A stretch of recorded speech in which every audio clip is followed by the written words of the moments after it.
On Father's Day, I stared at a cardboard box sitting on my porch. It had my name on it. It looked innocent enough, but when my wife Viola screamed from the hallway, "Don't touch it, Luther," I froze. She saw what I had missed. That box wasn't a gift from my daughter. It was a prison sentence wrapped in packing tape. I didn't open it.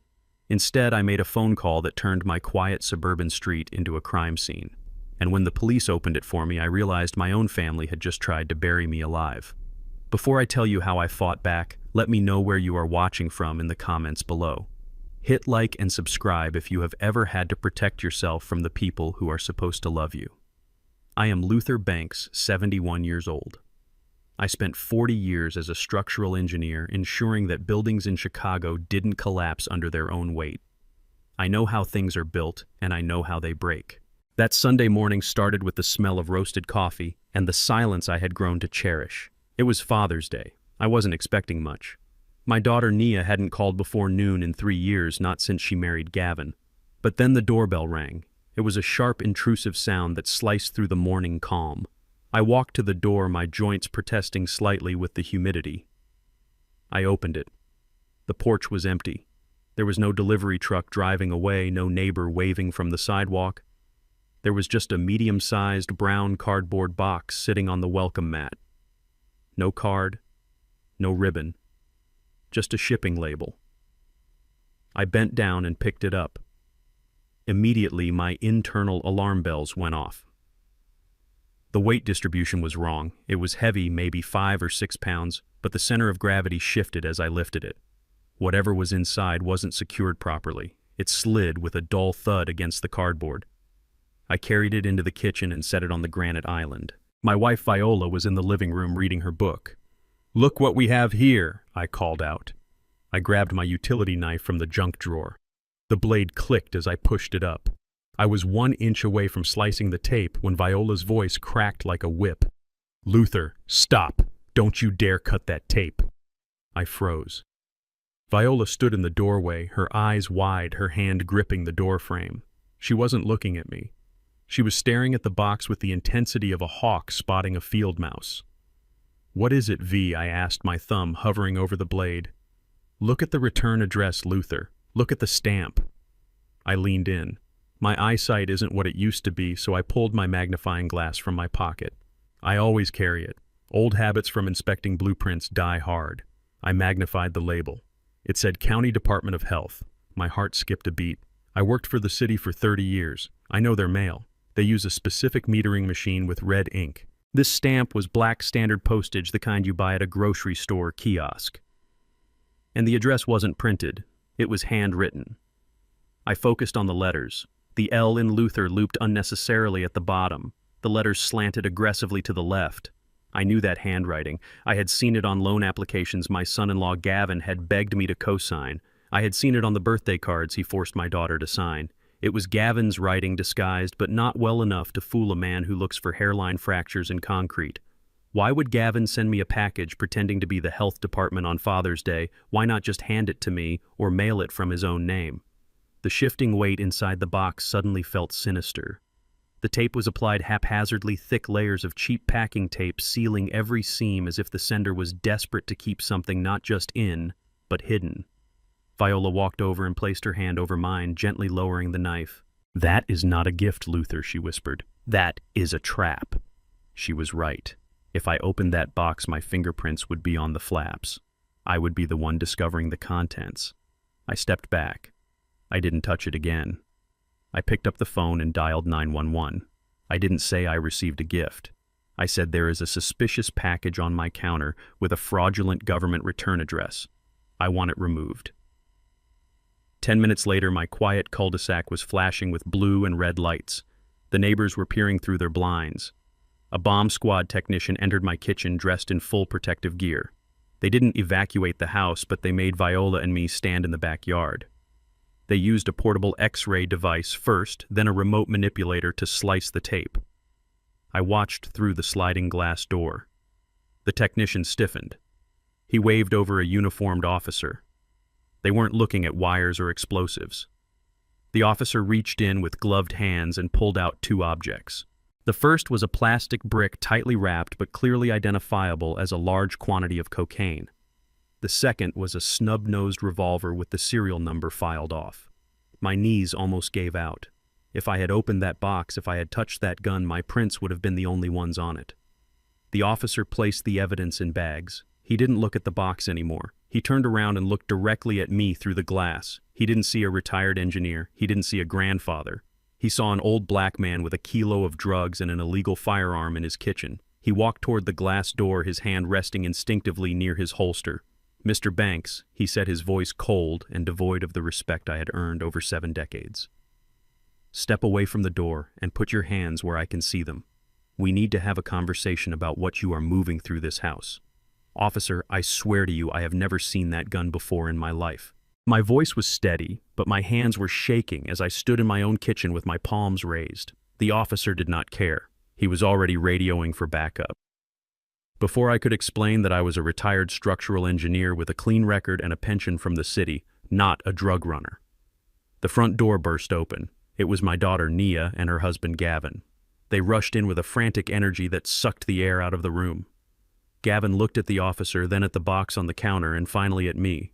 His eyes widened in a performance so perfect it made my stomach turn. "Oh God, Dad," he shouted, rushing over to me but stopping just short of a hug. "What have you done this time?" I stepped back, confused. What did he mean this time? I had never been in trouble with the law. Not once in 71 years. Nia stood by the doorway, wringing her hands, her face pale. She wouldn't look at me. Gavin turned to the officer, his voice dropping to a conspiratorial whisper that was loud enough for everyone to hear. "Officer, I am so sorry. My father-in-law has been struggling lately. He gets confused. He mixes up the past and the present. Sometimes he thinks he is back in the old days running errands for his friends from prison." I felt the blood drain from my face. Prison. I had never been to prison. I had spent 30 years building bridges and inspecting foundations. I was a deacon at my church. Gavin was rewriting my history in real time, painting me as a senile ex-convict relapsing into a life of crime.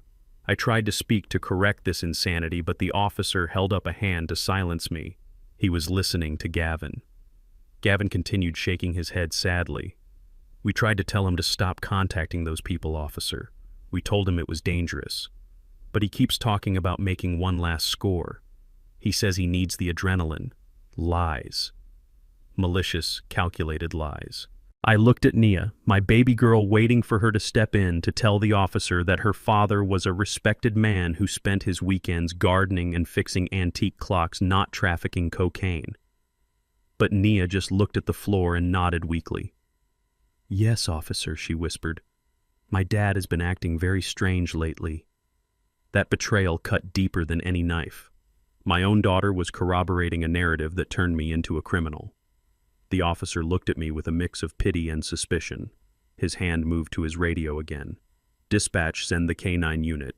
We have probable cause for a full search." 10 minutes later, my sanctuary was being torn apart. A German shepherd strained against its leash, barking furiously as it was led through my living room. Officers were pulling books off the shelves I had built with my own hands. They were emptying drawers onto the floor. I stood in the kitchen, guarded by a rookie cop, watching my life get dismantled. Viola sat on a stool, her back straight, her eyes filled with a cold fury I hadn't seen since someone tried to cheat us on a car repair 20 years ago. She knew. She saw exactly what was happening. Then the dog went crazy in the master bedroom. I heard the heavy thud of a mattress being overturned. A shout came from the back of the house. "Sarge, you need to see this." The sergeant walked out of my bedroom holding a large, clear evidence bag. Inside were stacks of cash, old bills, 10s and 20s, mostly bound with rubber bands. It looked like street money. Dirty money. I stared at it in disbelief. That was my bedroom. That was my bed. I slept on that mattress every single night. I knew every lump and crevice. There was no money under there this morning when I made the bed. The sergeant walked up to me and held the bag at eye level. $50,000 in cash, Mr. Banks. Care to explain why a retired engineer keeps 50 grand in small bills under his mattress? I opened my mouth, but no words came out. The logic of the trap was closing around me. The package, the gun, the drugs, and now the cash.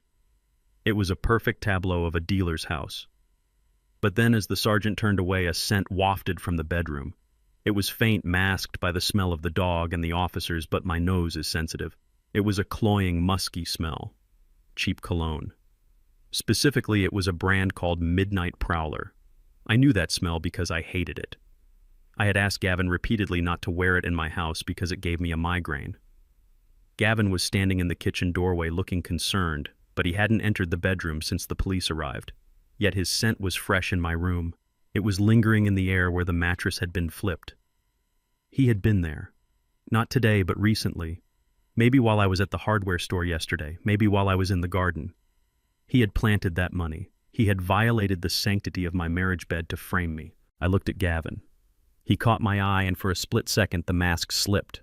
The corner of his mouth twitched upward. It wasn't a smile of relief. It was a smirk of victory. He knew I smelled him. He knew I figured it out, and he knew it didn't matter because the police had the cash. I felt a surge of righteous anger rising in my throat. I took a step forward, my fists clenching.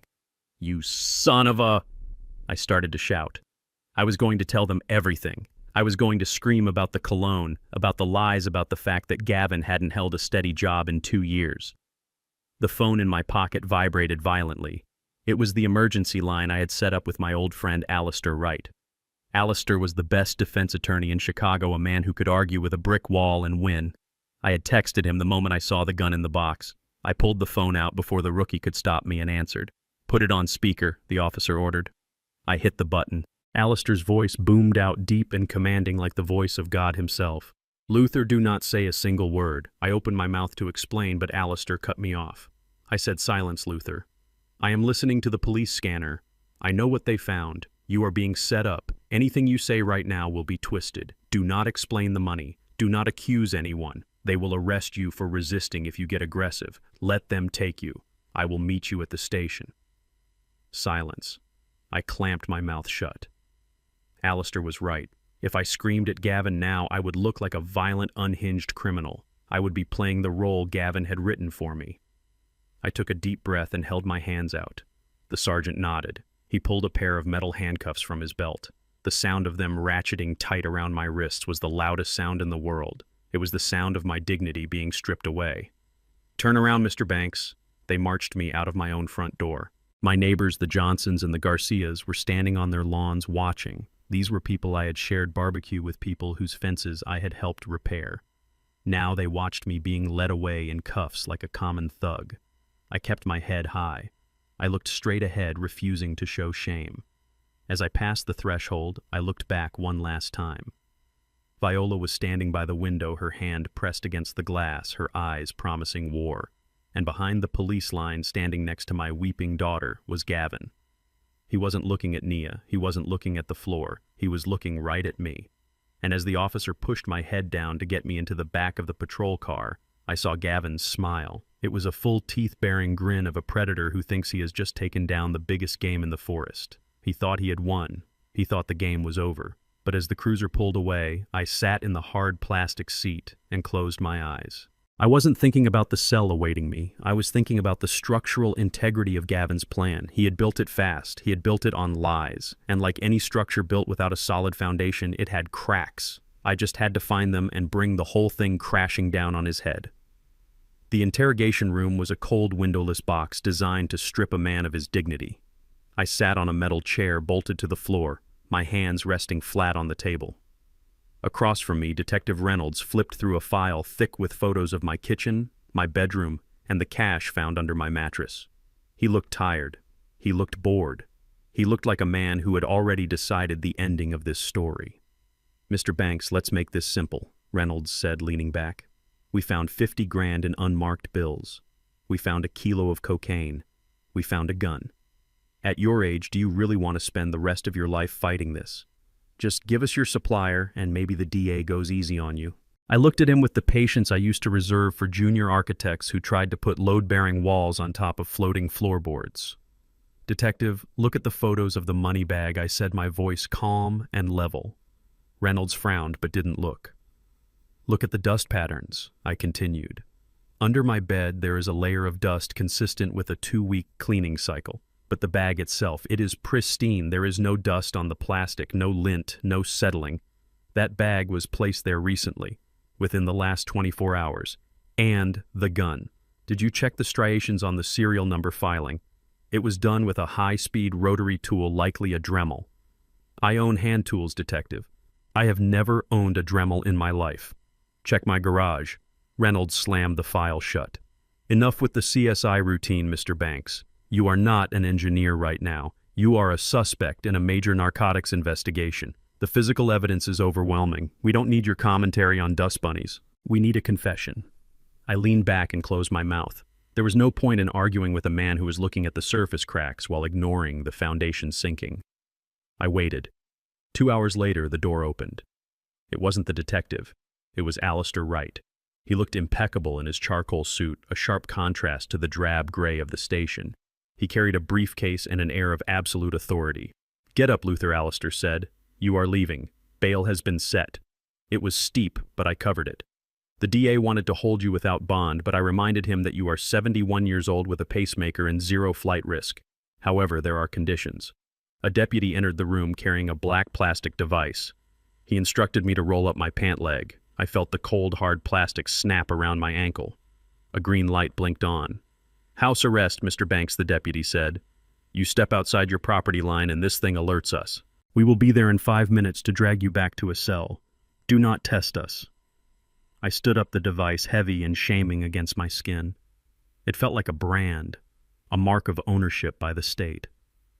I walked out of the station with my head high, but inside I felt the structural integrity of my life groaning under the pressure. The ride home was silent. Alistair drove his black sedan with precision.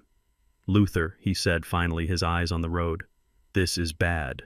They froze your accounts. All of them. The checking account, the savings, even the joint account with Viola. The prosecution is framing this as a RICO case, alleging that your assets are proceeds from illegal activities. You cannot access a dime. Not for groceries, not for bills, not for my fees." I turned to look at him, shock finally piercing through my calm facade.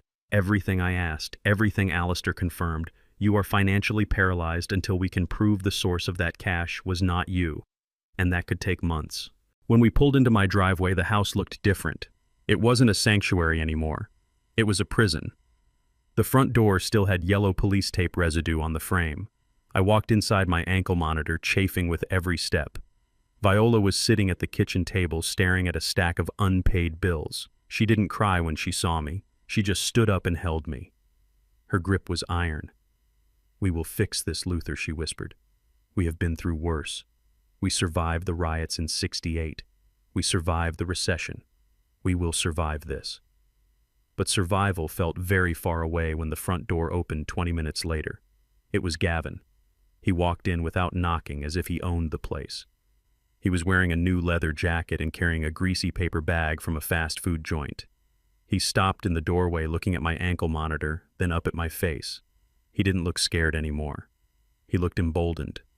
He threw the bag onto the kitchen table. It landed with a heavy, wet thud right on top of the bills Viola had been sorting. "Dinner," he announced, his voice dripping with a false magnanimity. "Double cheeseburgers. Eat up while it is warm." I stared at the bag. I hadn't eaten fast food in 10 years.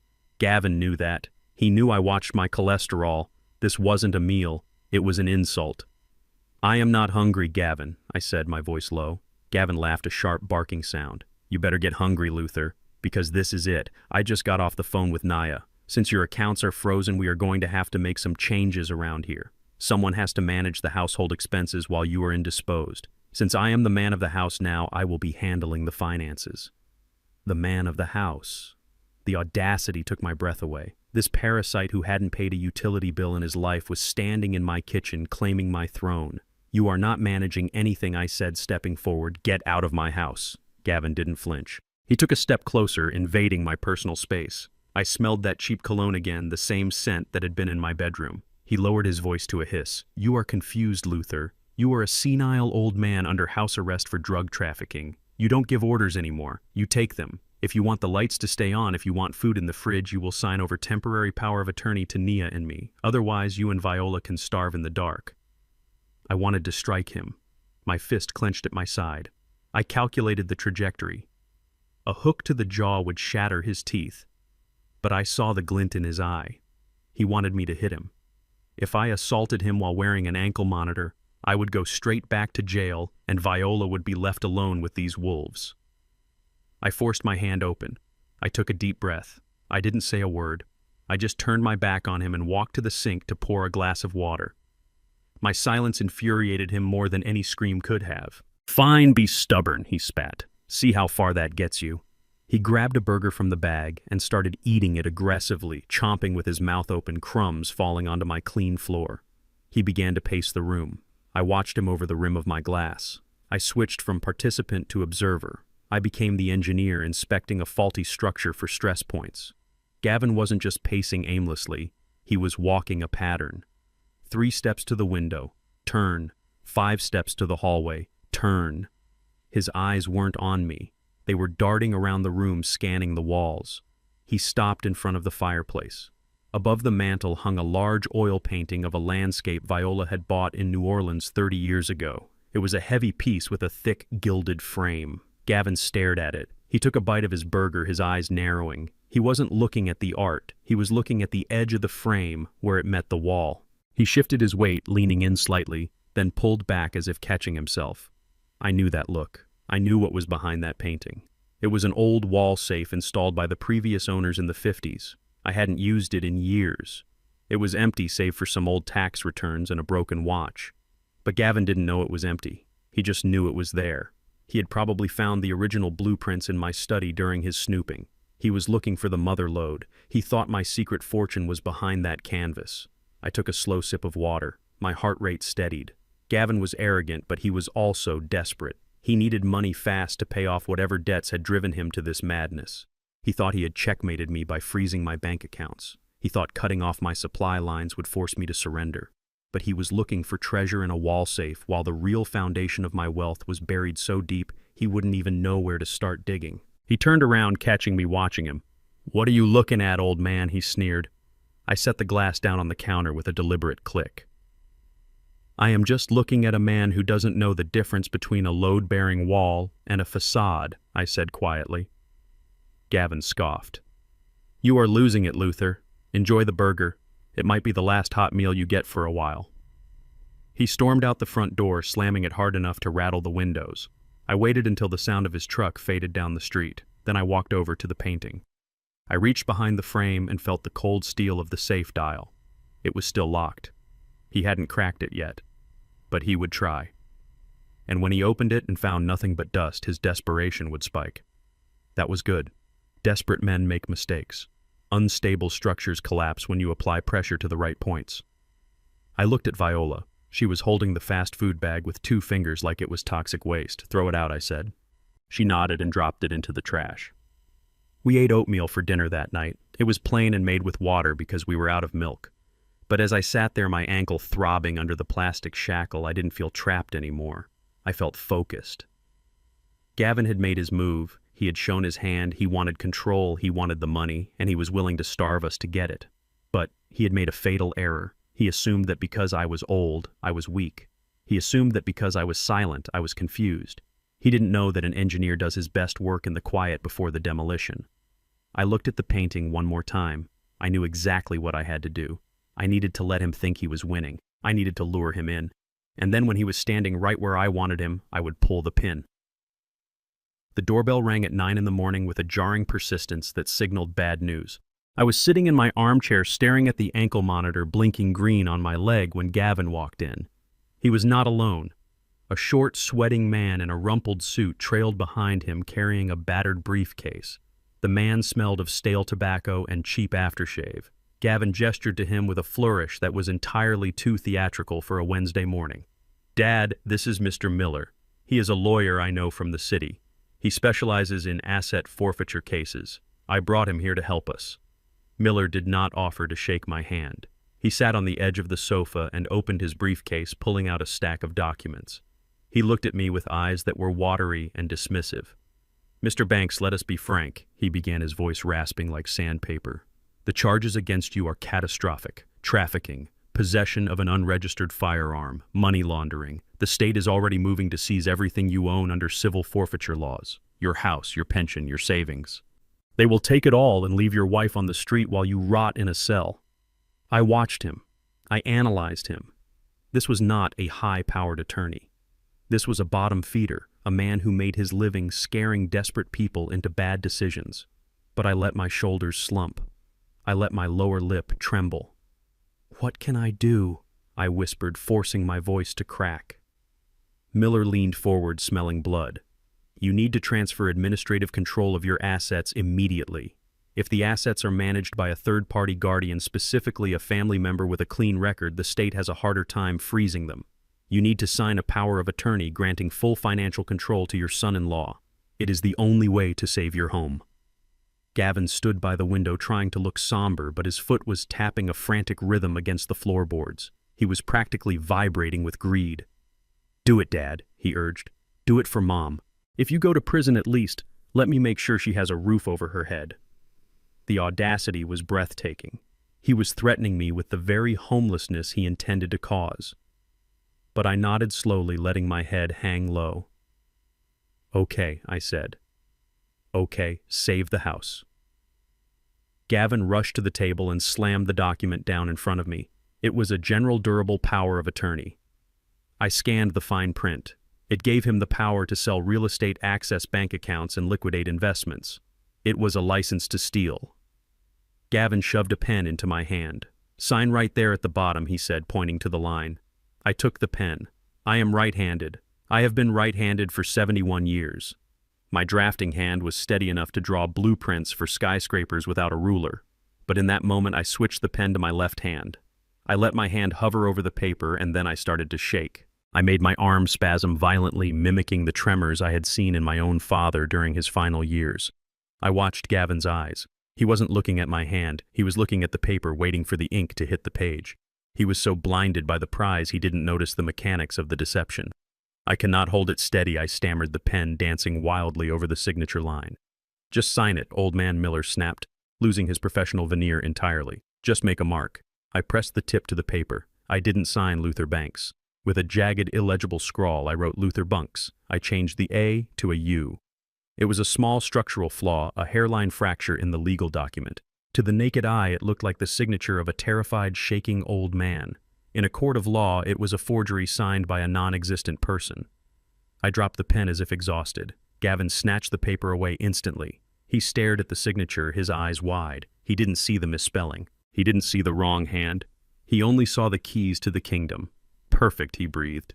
He looked at Miller and grinned. "We are done here." Miller stuffed the paper into his briefcase and stood up without a word. They walked out of the house without saying goodbye, without asking if we needed groceries, without checking if Viola was okay. They walked out like men who had just pulled off the heist of the century. That night, the house was quiet. The ankle monitor hummed its low electric frequency, a constant reminder of my cage. Viola and I lay in bed, the lights off the room illuminated only by the street lamp outside. She was rigid beside me, her anger radiating like heat. "They took it. Luther," she whispered in the dark. "They have the power of attorney. They are going to sell the house tomorrow. I know it." I reached out and took her hand. Her skin was soft, familiar, the only constant in my life. I squeezed it gently.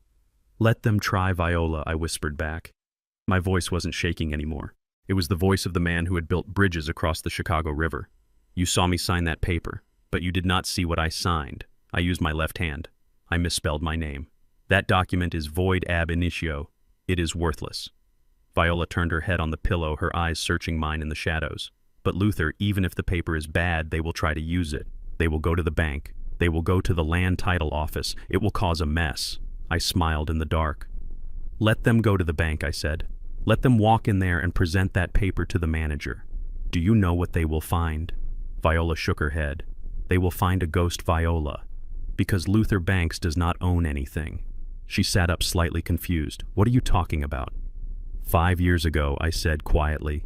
5 years ago, when Gavin first started talking about cryptocurrency when he lost his job and lied about it, I saw the cracks in the foundation.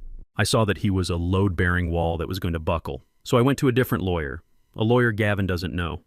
I created the bank's family trust.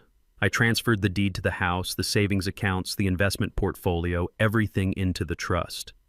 You and I are the beneficiaries, but we are not the trustees. The trustee is an independent firm downtown. I paused, letting the weight of it settle. That power of attorney Gavin holds gives him control over the assets of Luther Banks, but Luther Banks owns nothing but the clothes on his back and a checking account with $200 in it. The house belongs to the trust. The money belongs to the trust. He has the key to a safe that has been empty for half a decade. Viola let out a long, slow breath, a sound of pure relief. "You never told me," she said. "I wanted to be wrong," I admitted. "I wanted to believe that he would get better, that Nia would leave him, that I was just being a paranoid old engineer. But I prepared for the collapse anyway, because you do not wait for the building to fall before you reinforce the steel. Gavin thinks he is the Trojan horse," I said, closing my eyes.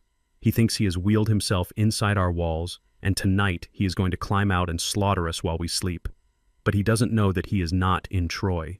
He is in a testing facility, and I am about to turn on the crusher. The trap has snapped shut, Viola, but it didn't catch us.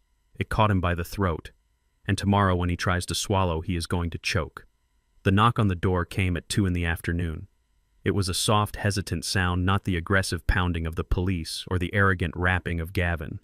I was sitting in the living room staring at the ankle monitor that blinked every 3 seconds, reminding me that I was a prisoner in the home I had paid for with 40 years of sweat and calculations. I stood up, my joints popping, and walked to the door. Through the peephole, I saw Nia, my daughter, my only child. She was holding a Tupperware container and her eyes were red and swollen. For a fleeting moment, my heart softened. I thought perhaps she had broken free from Gavin's spell. I thought maybe she was bringing me gumbo, bringing me an apology, bringing me back my little girl. I opened the door. Nia didn't look at me. She stepped inside, her shoulders hunched as if she were carrying a physical weight. She set the container on the entry table without a word. It was cold pasta salad from the grocery store deli, not a home-cooked meal. A peace offering bought for $4.99. She turned to me, and then she did something that froze the blood in my veins. She dropped to her knees. Right there on the hardwood floor, I had refinished myself. She collapsed into a pile of sobbing fabric. "Daddy, please," she wailed, grabbing my hand with a desperation that felt wet and clammy. "You have to save us." I tried to pull her up. "Get off the floor, Nia," I said, my voice gruff. "We are Banks. We do not beg." But she wouldn't stand. She clung to my hand, her nails digging into my skin. "You have to take the deal, Daddy. You have to plead guilty. Gavin says if you admit the gun and the drugs were yours, the prosecutor will go easy on you because of your age. You will just get probation, maybe house arrest for a year. But if you fight it, if you drag this out, they will come for everything." I stared down at the top of her head. The braids I used to plait when she was a child were now covered by a silk scarf I had bought her last Christmas. My brain tried to process the request. My daughter was asking me to confess to a felony. She was asking me to destroy my name, my reputation, and my freedom. Why Nia? I asked, my voice trembling with a rage I could barely contain. Why would I confess to a crime I did not commit? Why would I destroy my life for a lie? She looked up then, and I saw the truth in her eyes. It wasn't love. It wasn't concern. It was terror. Pure, unadulterated terror. "Because we owe them, Daddy," she whispered. "We owe them $500,000. The number hung in the air like a toxic gas. 500,000. $500,000. I stepped back, pulling my hand from her grip. "Who is we, Nia? Who do you owe $500,000 to?" She hiccuped, wiping her nose on her sleeve. "Gavin. He tried to invest in crypto. He leveraged everything. He borrowed from private lenders, Daddy. Bad men. They aren't like the bank. They said if we don't pay by the end of the month, they are going to kill him. They sent pictures, Daddy. Pictures of us sleeping. They know where we live." I looked at her, and for the first time I saw Gavin not as a nuisance, but as a cancer. He had metastasized. He had infected my daughter with his greed and stupidity, and now the disease was threatening to kill the host. "So you want me to go to prison?" I said, my voice dropping to a whisper. "You want me to become a felon so you can sell my house to pay off your husband's gambling debts? Is that it? You want to liquidate my life to save his?" Nia scrambled to her feet, wiping her face. "It is the only way, Daddy. The house is the only asset worth enough. If you go to prison or get probation, we get power of attorney. We can sell it quickly. We can pay them off. We can start over." "And what about me, Nia?" I asked. "What about your mother? Where do we go?" She looked at me, and then she said the words that severed the last thread of the umbilical cord. The words that turned my heart into a block of cold concrete. "Daddy, you are old," she said, her voice rising in a pitch of hysterical justification. "You are 71. You have lived your life. You had your career. You had your travels. You had everything. Gavin is young. I am young. We have our whole lives ahead of us. If you go to jail, it is just a few years. You can handle it. You are strong. But Gavin, he cannot survive this. You have to sacrifice for us. That is what parents do, right? You sacrifice. What is a little sacrifice when you are going to die soon anyway?" The silence that followed was absolute. The clock on the wall ticked. The refrigerator hummed. My heart beat a slow, heavy rhythm against my ribs. "You are old. You are going to die soon anyway." I looked at the woman standing in front of me. I looked for the little girl who used to sit on my lap while I read blueprints. I looked for the teenager I taught to drive in the church parking lot. I looked for the young woman I walked down the aisle. She was gone. This woman was a stranger who viewed my remaining years as a currency she could spend to fix her mistakes. I didn't yell. I didn't cry. An engineer knows that when a structure is compromised beyond repair, you do not try to patch it. You condemn it. I straightened my back. I felt the steel in my spine, the iron in my blood. I looked her in the eye and I saw her flinch because she didn't see her father anymore. She saw Luther Banks. "Get out," I said. "Daddy, please," she started. "Get out," I repeated, my voice flat and hard like a slate roof. "Take your pasta salad, take your husband's debts, and get out of my house." She stared at me, shocked that her emotional manipulation had hit a wall it could not breach. She grabbed her purse and ran out the door sobbing. I watched her go. I watched her get into her car and drive away. I locked the door. I slid the deadbolt home. Then I walked to my bedroom. I went to the bottom drawer of my nightstand and pulled out a small black leather notebook. It was my estate planning book. In it was the handwritten draft of my will, the instructions for the trust, the distribution of assets. I turned to the page marked Beneficiaries. At the top, written in my careful block lettering, was Nia Banks. I took a red pen from my pocket. I didn't hesitate. I didn't shake. I drew a single thick red line through her name. Then I wrote next to it, "Disinherited. Reason attempted coercion and moral bankruptcy." I closed the book. I sat on the edge of the bed and listened to the silence of my empty house. It was a lonely sound, but it was better than the sound of a daughter telling her father that his life was over just because he had gray hair.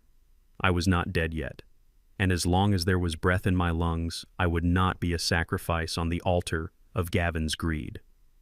They wanted a victim. Instead, they had just created an enemy. And they were about to learn that this old building still had a few trapdoors they knew nothing about. Hunger is a powerful motivator, but paranoia is a better survivalist. It had been 24 hours since I had eaten a full meal. My stomach was cramping, twisting into knots that made my hands shake.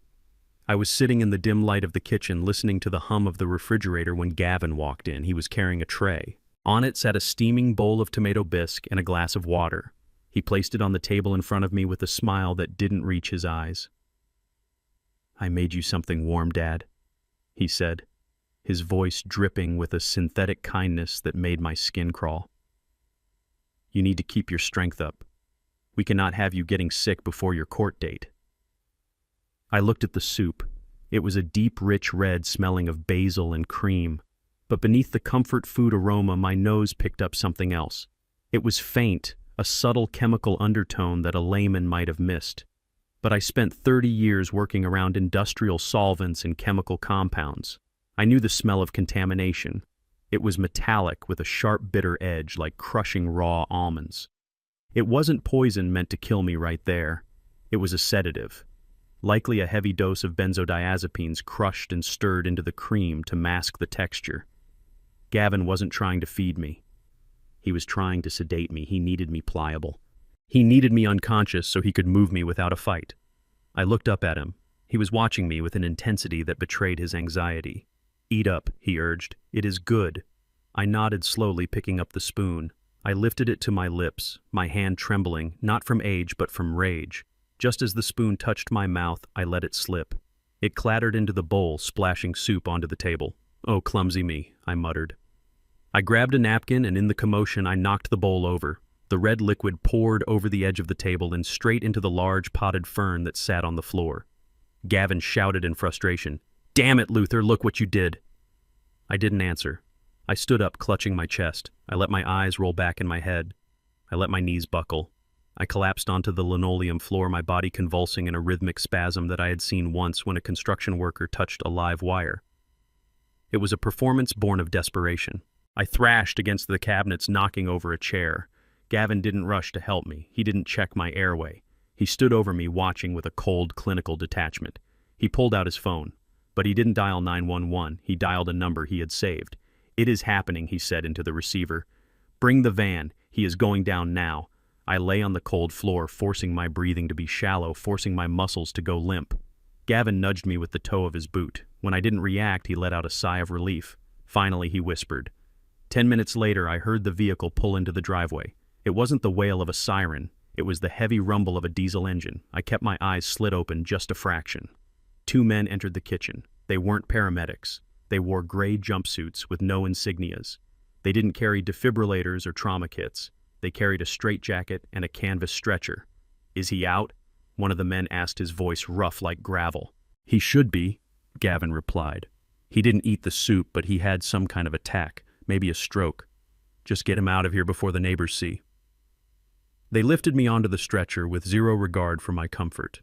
They strapped my wrists and ankles down tight. They carried me out the back door, avoiding the front yard where Mrs. Johnson might be gardening. They loaded me into the back of a windowless white van. The interior smelled of bleach and old sweat. It was a transport for the unwanted. As the doors slammed shut, plunging me into darkness, I realized Gavin's plan had shifted gears. He wasn't waiting for the courts. He was erasing me. The ride was bumpy and long. I counted the turns, mapping the route in my head. Left on Main, right onto the highway. We were heading north, away from the city center, away from the legitimate hospitals. We were heading toward the industrial district where the zoning laws were loose and the oversight was non-existent. The van finally slowed, turning onto gravel. Through the partition, I heard the driver speak to a guard. "Delivery for Sunnyvale. Room 402. Sunnyvale." The name sounded like a retirement resort. The reality was a warehouse converted into a holding pen for the elderly whose families wanted to forget them. It was a place where valid medical licenses went to die and where a power of attorney was a death warrant. The doors opened and the humid air hit my face. I stayed limp. They wheeled me into a building that smelled of pine cleaner and despair. I heard moans from other rooms, the sound of a television blaring to cover the silence of neglect. A doctor with a stained lab coat met us in the hallway. He shone a light in my eyes. I didn't flinch. "Comatose or faking," he muttered. "Doesn't matter. Put him in isolation. We will start the chemical restraint protocol in the morning. Once I sign the incompetence papers, the son can sell the house." They wheeled me into a small room with padded walls and a single bolted-down bed. They began to strip me. They took my shoes. They took my belt. They took my wallet. This was the moment. This was the only chance I had. On my left wrist, I wore an old, bulky hiking watch. It looked like a cheap piece of plastic junk scuffed from years of gardening. The orderly reached for it. "Wait," the doctor said. "Check his pockets first. I need his insurance card." The orderly turned away to rummage through my pants, which were thrown on a chair. In that split second of distraction, I moved. My hand flew to the side of the watch. There were 4 buttons. I didn't press one. I pressed the top left and bottom right simultaneously and held them for 3 seconds. The watch gave a tiny, almost inaudible vibration against my wrist bone. It was a GPS beacon, a climber's failsafe. I had bought it years ago for hiking in the Rockies, but I had reprogrammed it with Alistair. It sent a single distress signal with my exact coordinates to his secure server. It was the Omega Protocol. It meant I have been taken. Come get me. The orderly turned back and ripped the watch off my wrist. He threw it into a plastic bin with my other effects. "Nice try, Grandpa," he sneered, though he didn't know what I had done. He thought I was just clinging to a keepsake. He didn't know I had just lit a flare that was burning bright on a digital map in a high-rise office downtown. They left me in the dark wearing a thin hospital gown, shivering on a plastic mattress. The lock clicked with a heavy finality. I lay there in the silence, listening to the retreating footsteps. Gavin thought he had buried me in a hole where no one would look.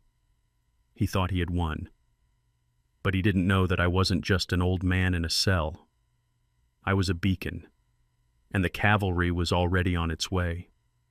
I closed my eyes and visualized the signal traveling through the airwaves. I wasn't scared, I was ready. Because tomorrow, when they came to inject me with their chemical lobotomy, they were going to find that the patient had very powerful friends. I woke up to the hum of fluorescent lights that buzzed like trapped insects. My head throbbed. I was lying on a mattress that felt more like a slab of concrete covered in thin vinyl. I sat up slowly, testing my limbs. The room was small and sterile. The walls were padded with a beige material that smelled of old sweat and bleach. I looked toward the window. It was reinforced with heavy iron bars painted white to blend in, but I knew steel when I saw it. They were bolted into the structural frame of the building. There was no way out through there, not without a blowtorch. The heavy metal door clicked and swung open. A man in scrubs walked in. He wasn't the doctor who had admitted me. This was a younger man with dead eyes and a syringe on a metal tray. He didn't speak to me. He didn't ask how I was feeling. He just walked over to the bedside table and set down a small paper cup containing 2 blue pills. "Take them," he said, his voice flat. "Doctor's orders. It will help you sleep." I looked at the pills. They weren't for sleep. I knew that shade of blue. It was a potent muscle relaxant often used in psychiatric wards to make patients compliant. It turned your limbs to jelly and your mind to fog. If I took those, I wouldn't be able to stand, let alone escape. I looked up at the orderly. "What is it?" I asked, my voice raspy. "Just vitamins, Grandpa, take them, or we do it the hard way." He stepped closer, looming over me. I picked up the cup. My hand trembled not from fear, but from a calculated performance of frailty. I tossed the pills into my mouth. I let them hit the back of my throat, but I didn't swallow. I used my tongue to slide them into the pocket between my cheek and my gum. It was a trick I had learned from a documentary, not from experience, but I prayed it would work. I reached for the water cup and took a large gulp, swallowing the liquid loudly. I opened my mouth to show him it was empty, lifting my tongue just enough to look convincing, but not enough to reveal the payload. The orderly grunted, satisfied. He turned and walked out the heavy lock, engaging with a sound like a gunshot. I was alone. I waited. I counted the seconds in my head, synchronizing them with the buzzing of the lights. 5 minutes. 10 minutes. When I was certain no one was watching through the small observation window, I leaned over the edge of the bed and spat the dissolving blue paste into the corner of the room, wiping my mouth frantically on my sleeve. The bitter taste lingered, a reminder of how close I was to losing my mind. Night fell quickly in that windowless box. The artificial lights dimmed to a low amber glow. It was now or never. I sat up and assessed my environment. The door was solid steel. The window was barred. The walls were padded. But an engineer knows that every room needs to breathe. I looked up.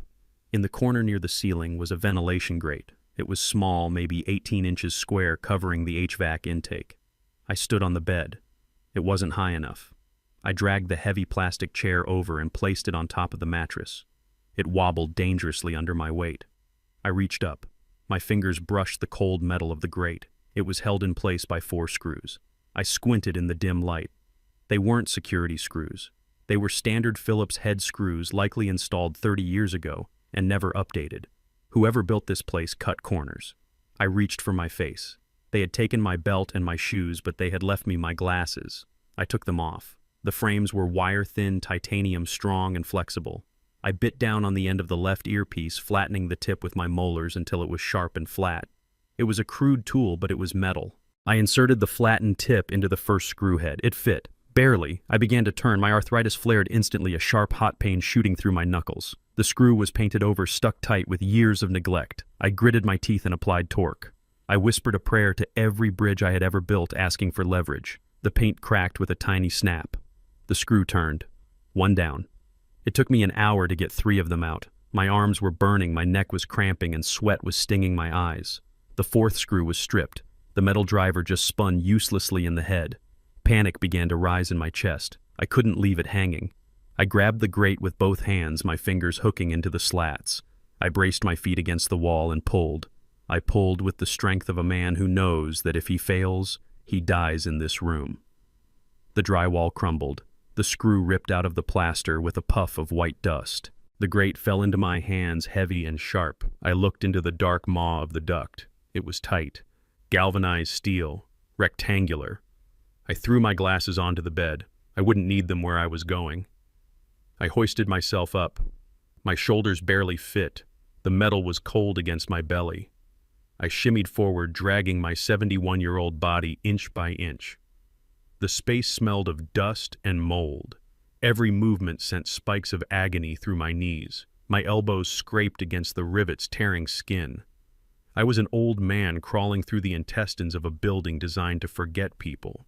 I crawled for what felt like miles, though it was likely only 50 feet. I counted the supports.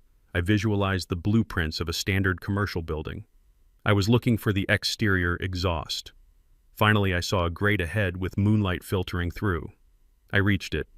I didn't have a tool to unscrew this one. I rolled onto my back in the cramped space, brought my knees up to my chest, and kicked. I kicked with every ounce of rage I had left. I kicked for the house I built. I kicked for the betrayal of my daughter. The grate flew off, clattering onto the ground below. I shimmied to the edge and looked down. It was a 10-foot drop to a patch of grass behind the facility. I didn't hesitate. I pushed myself out. I fell through the cool night air. I hit the ground hard, rolling instinctively to absorb the impact. My hips screamed in protest and the breath was knocked out of me, but I was on grass. I was outside. I lay there for a moment, staring up at the stars, gasping for air. A shadow fell over me. I tensed, ready to fight. Then a familiar voice spoke from the darkness. Efficient as always, Luther. I looked up. A black town car was parked on the service road, its engine idling quietly. Standing beside it, holding a cane he didn't really need, was Alistair Wright. He looked at me, his suit impeccable in the moonlight.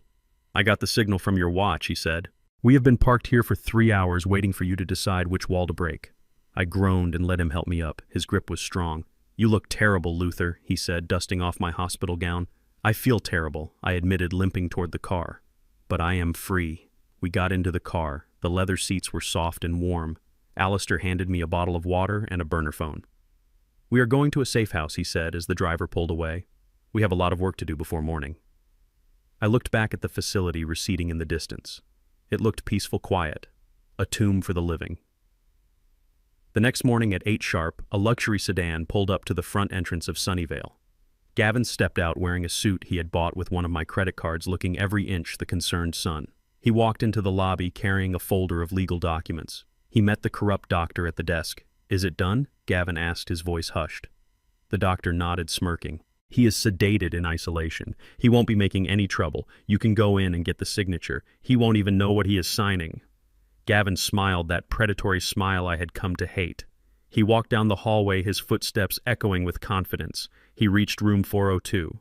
He unlocked the heavy steel door and pushed it open, expecting to see a drugged old man drooling on the pillow. Instead, he saw an empty bed. He saw a chair stacked on top of a mattress. He saw a gaping hole in the ceiling where a ventilation grate used to be. And on the pillow, right where my head should have been, was a single object. It was my glasses, folded neatly. A message. Gavin dropped the folder. The papers scattered across the floor.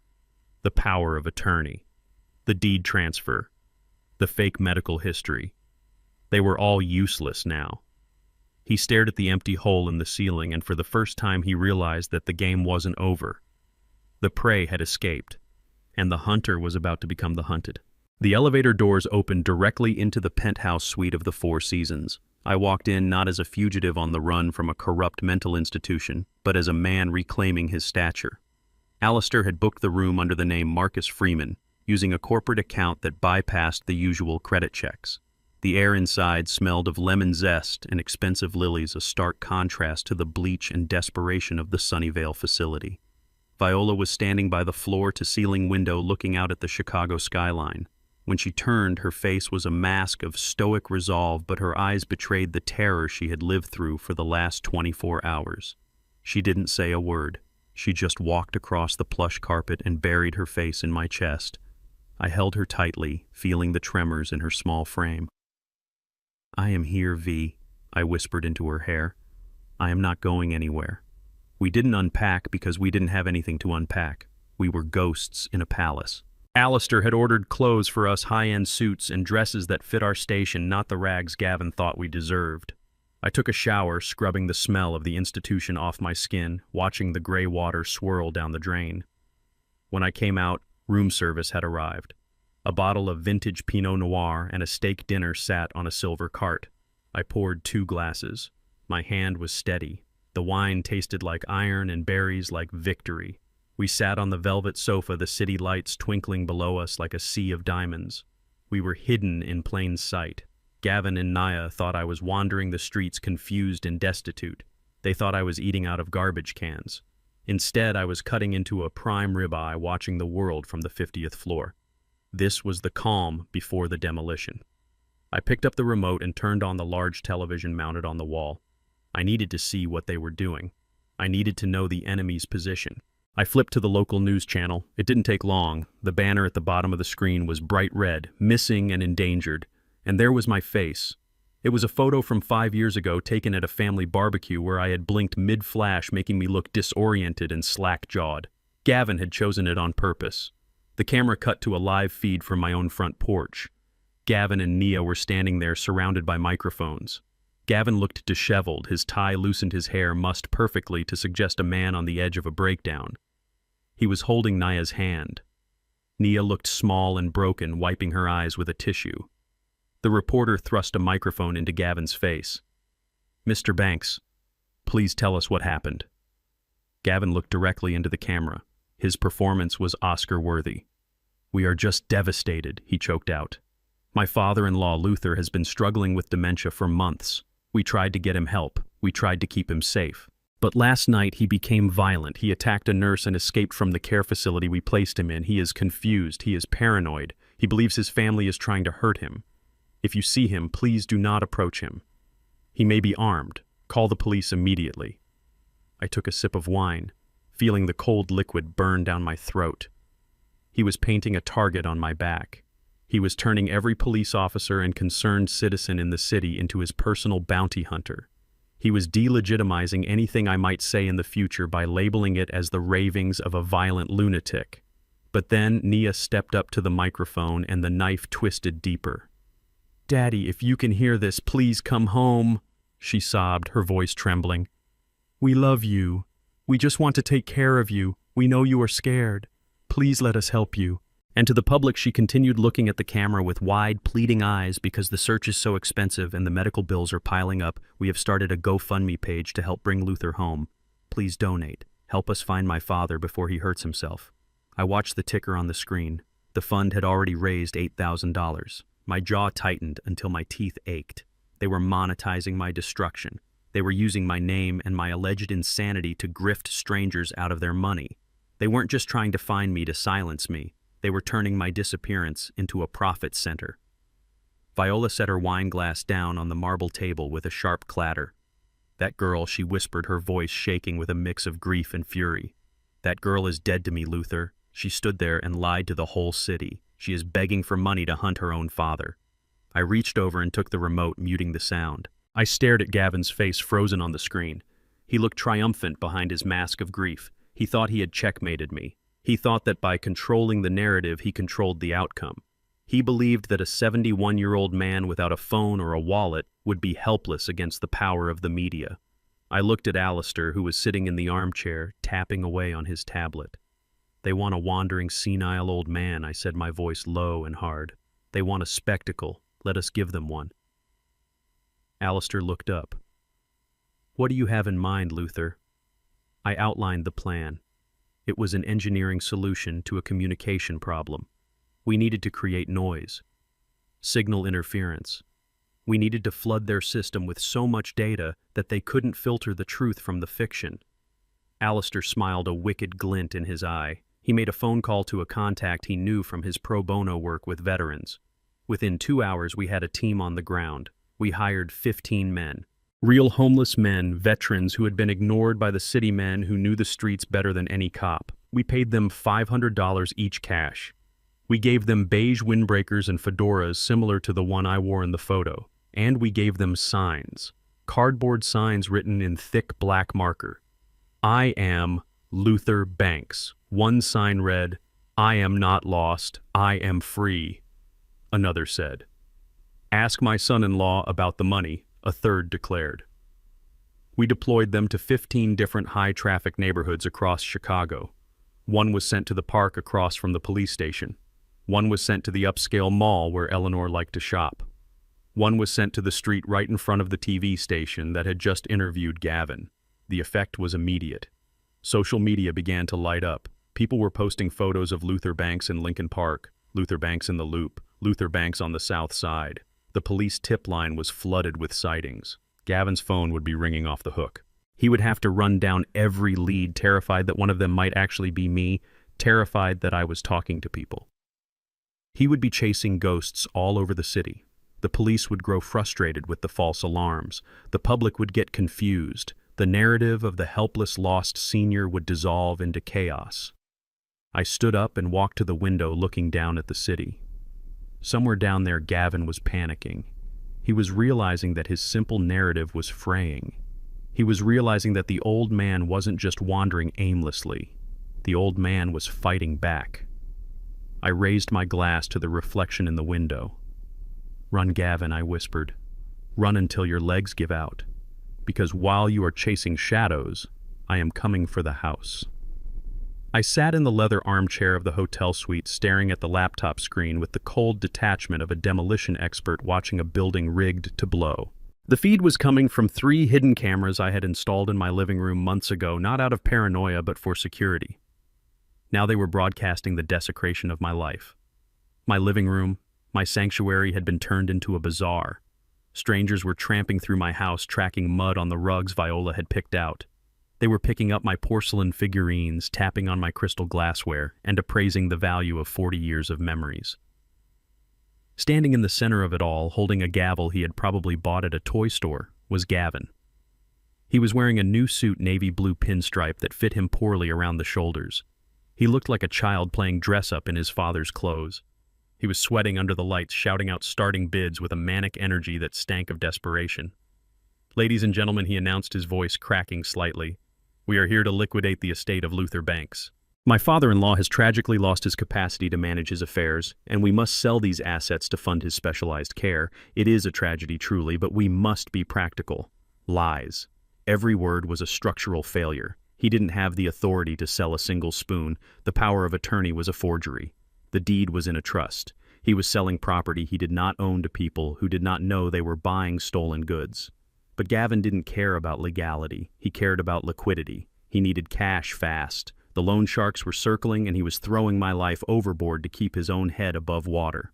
I watched him sell Viola's silver tea set for a fraction of its value. I watched him sell my collection of first-edition engineering textbooks for pennies on the dollar.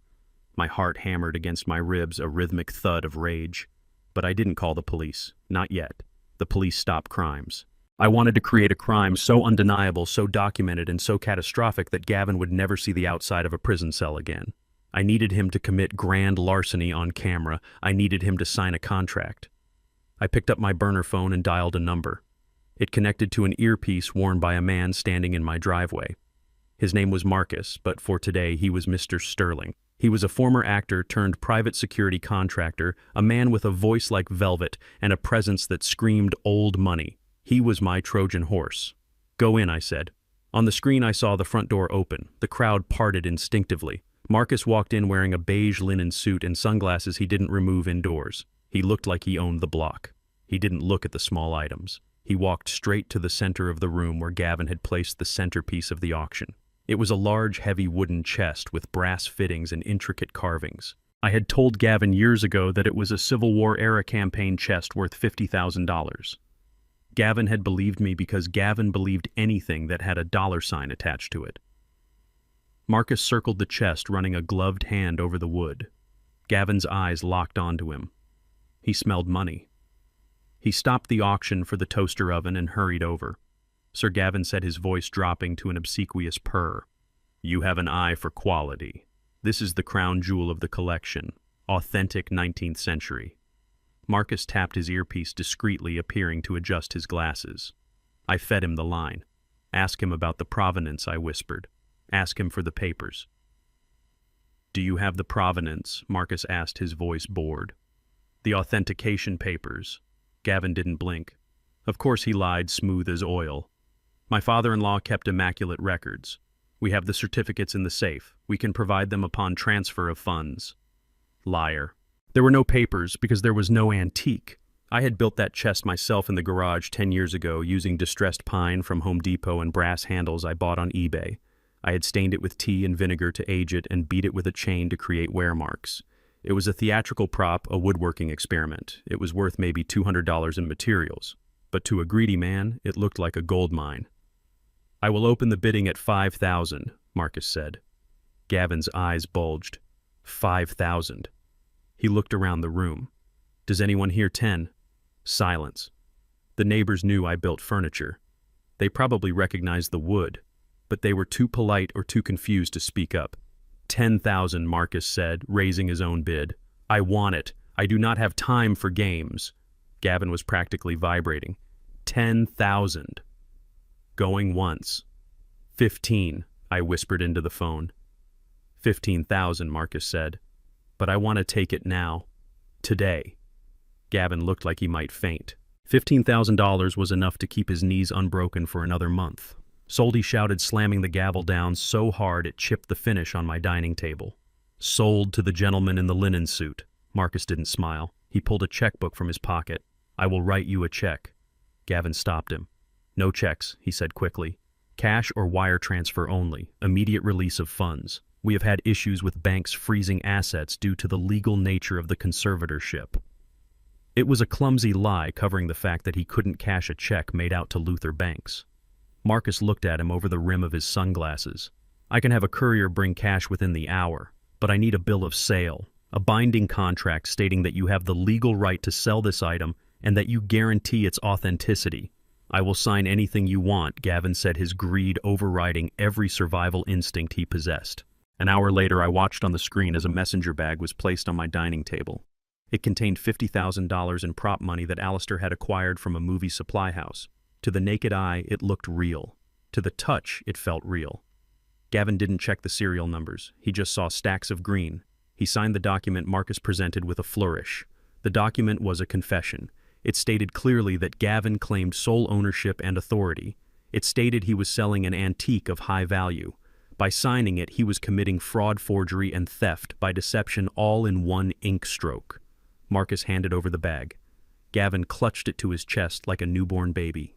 Pleasure doing business with you, Marcus said. Two burly movers came in and hauled the fake chest away. As soon as the door closed, Gavin didn't call the nursing home to pay for my care. He didn't call Nia. He pulled out his phone and dialed a number I didn't recognize. I looked it up later. It was a high-end car dealership. Yeah, he said into the phone, his voice trembling with adrenaline. I have the down payment. I want the Porsche, the black one. I am coming down right now. I sat back in the hotel room and took a sip of cold water. He had just sold a piece of pine lumber for 50 grand. He had committed a felony on camera, and now he was going to blow the evidence on a sports car. The sheer stupidity was almost insulting. He thought he was a criminal mastermind. He didn't realize he was just a rat who had taken the cheese and snapped the bar right across his own neck. I closed the laptop. The trap was full. Now it was time to dispose of the pest. The heavy oak door of the hotel suite opened, and Alistair walked in. He wasn't smiling.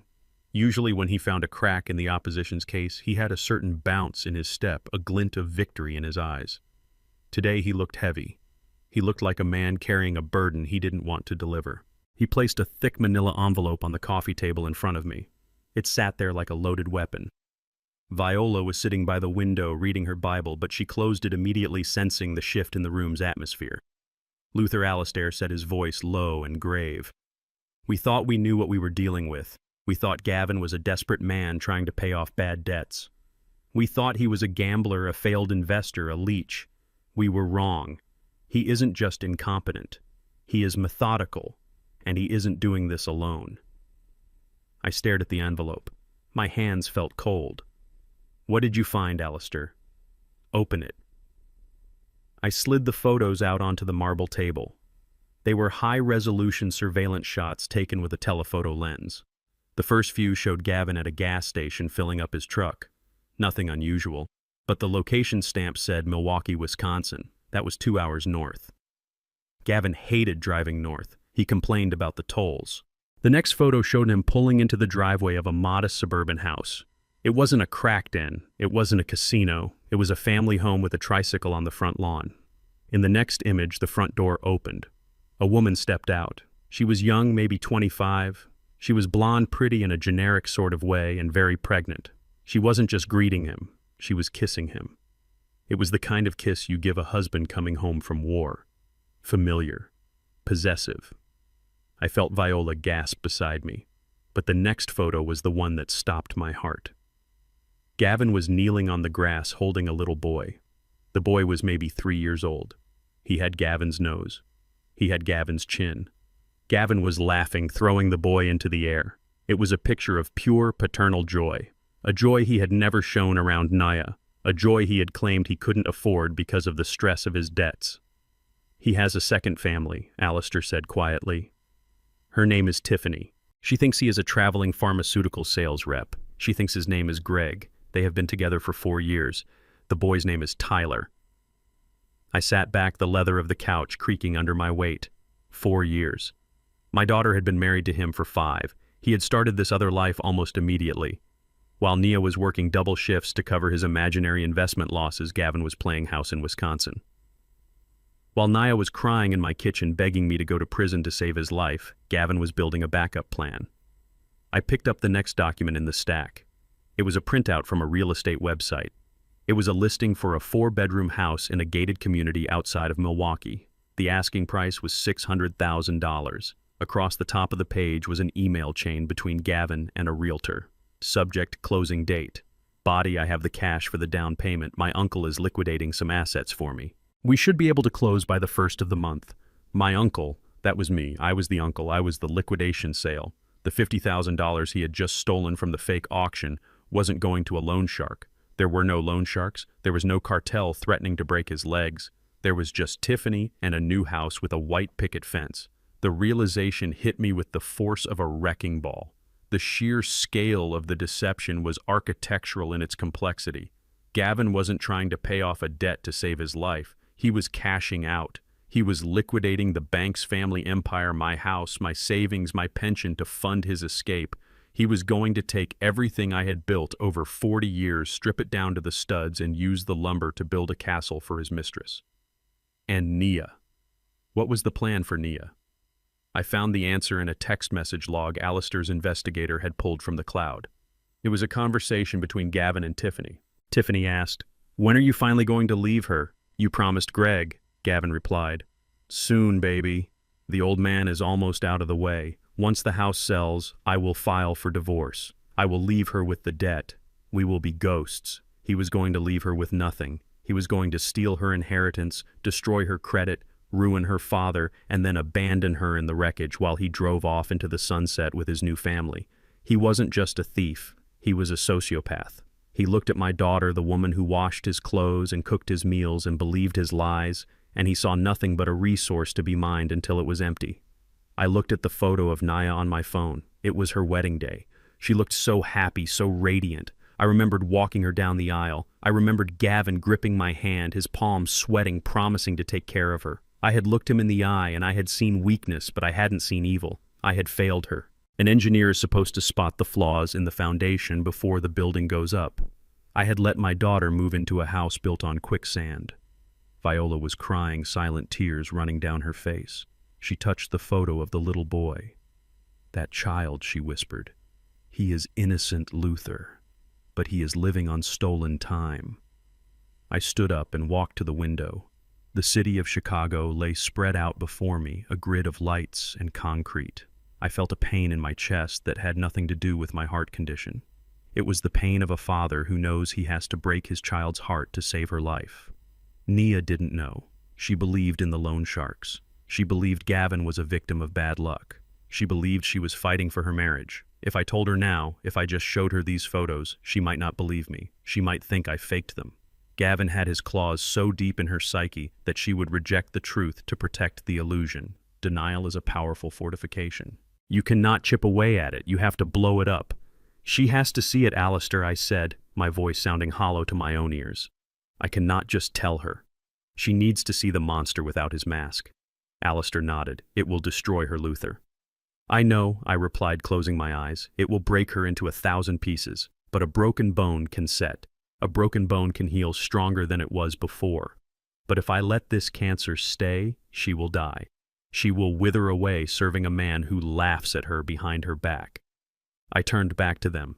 My decision was made. It was the hardest decision of my life, harder than walking away from the house, harder than crawling through that vent. I had to be the villain one last time. I had to let the play continue to its final act. We proceed, I said.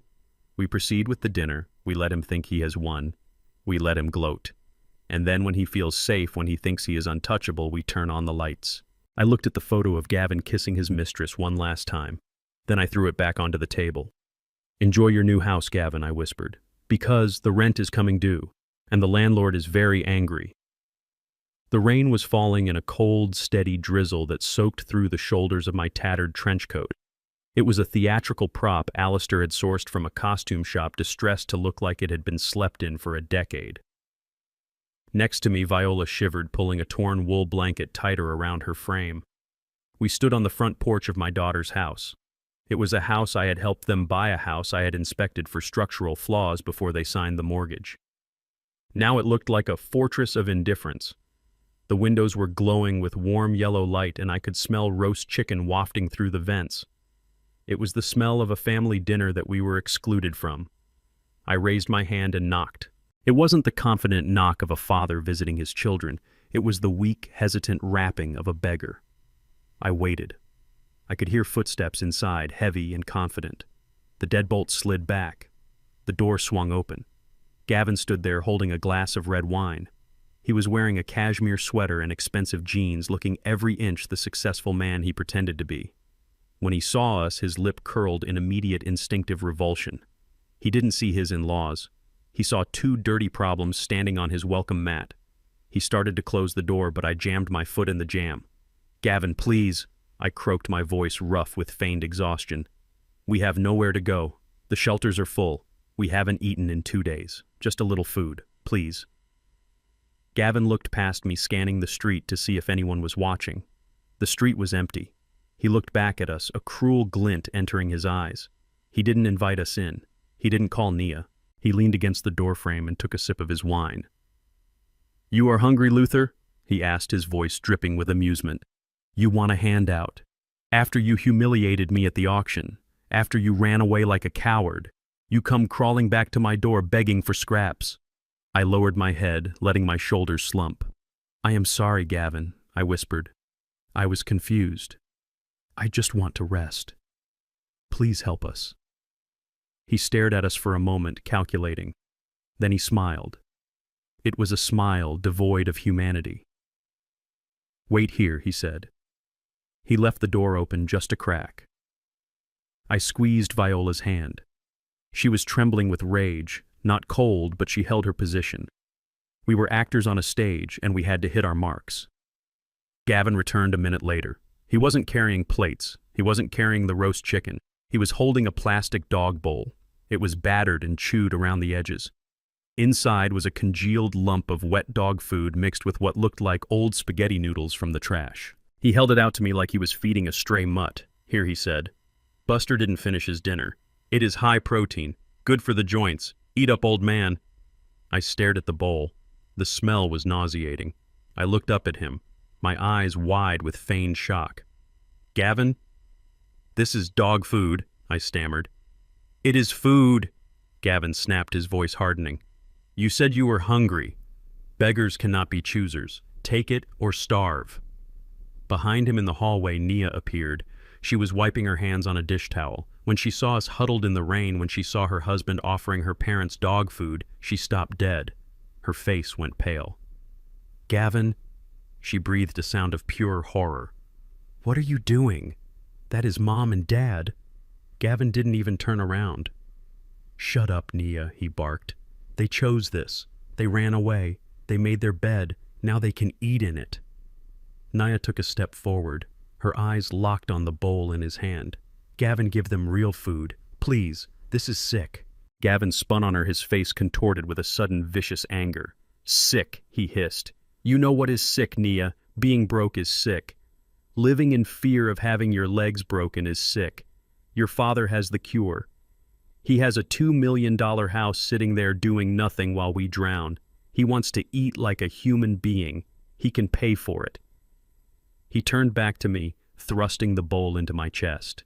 "You want a hot meal, Luther? You want a bed? It is simple. I have the papers right here on the hall table. You sign the deed transfer tonight. You sign the house over to me. You do that and I will give you $100 cash. You can go buy yourself a steak and a motel room. You can buy all the medicine you want." I looked at Nia, waiting for her to scream, waiting for her to push him aside and drag us into the warmth, but she didn't. She stood there paralyzed. She looked at the dog food, then at her husband, and then she looked down at her feet. She was witnessing the ultimate degradation of her parents, and she was too terrified of her husband to stop it. She was broken. The structure had failed.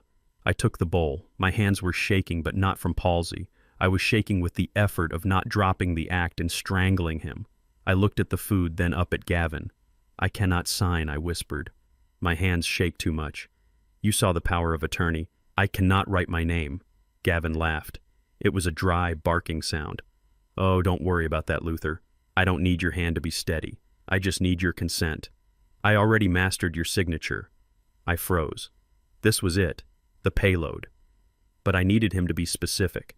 I needed him to say the words clearly for the record. "What do you mean?" I asked, playing the confused, senile old man.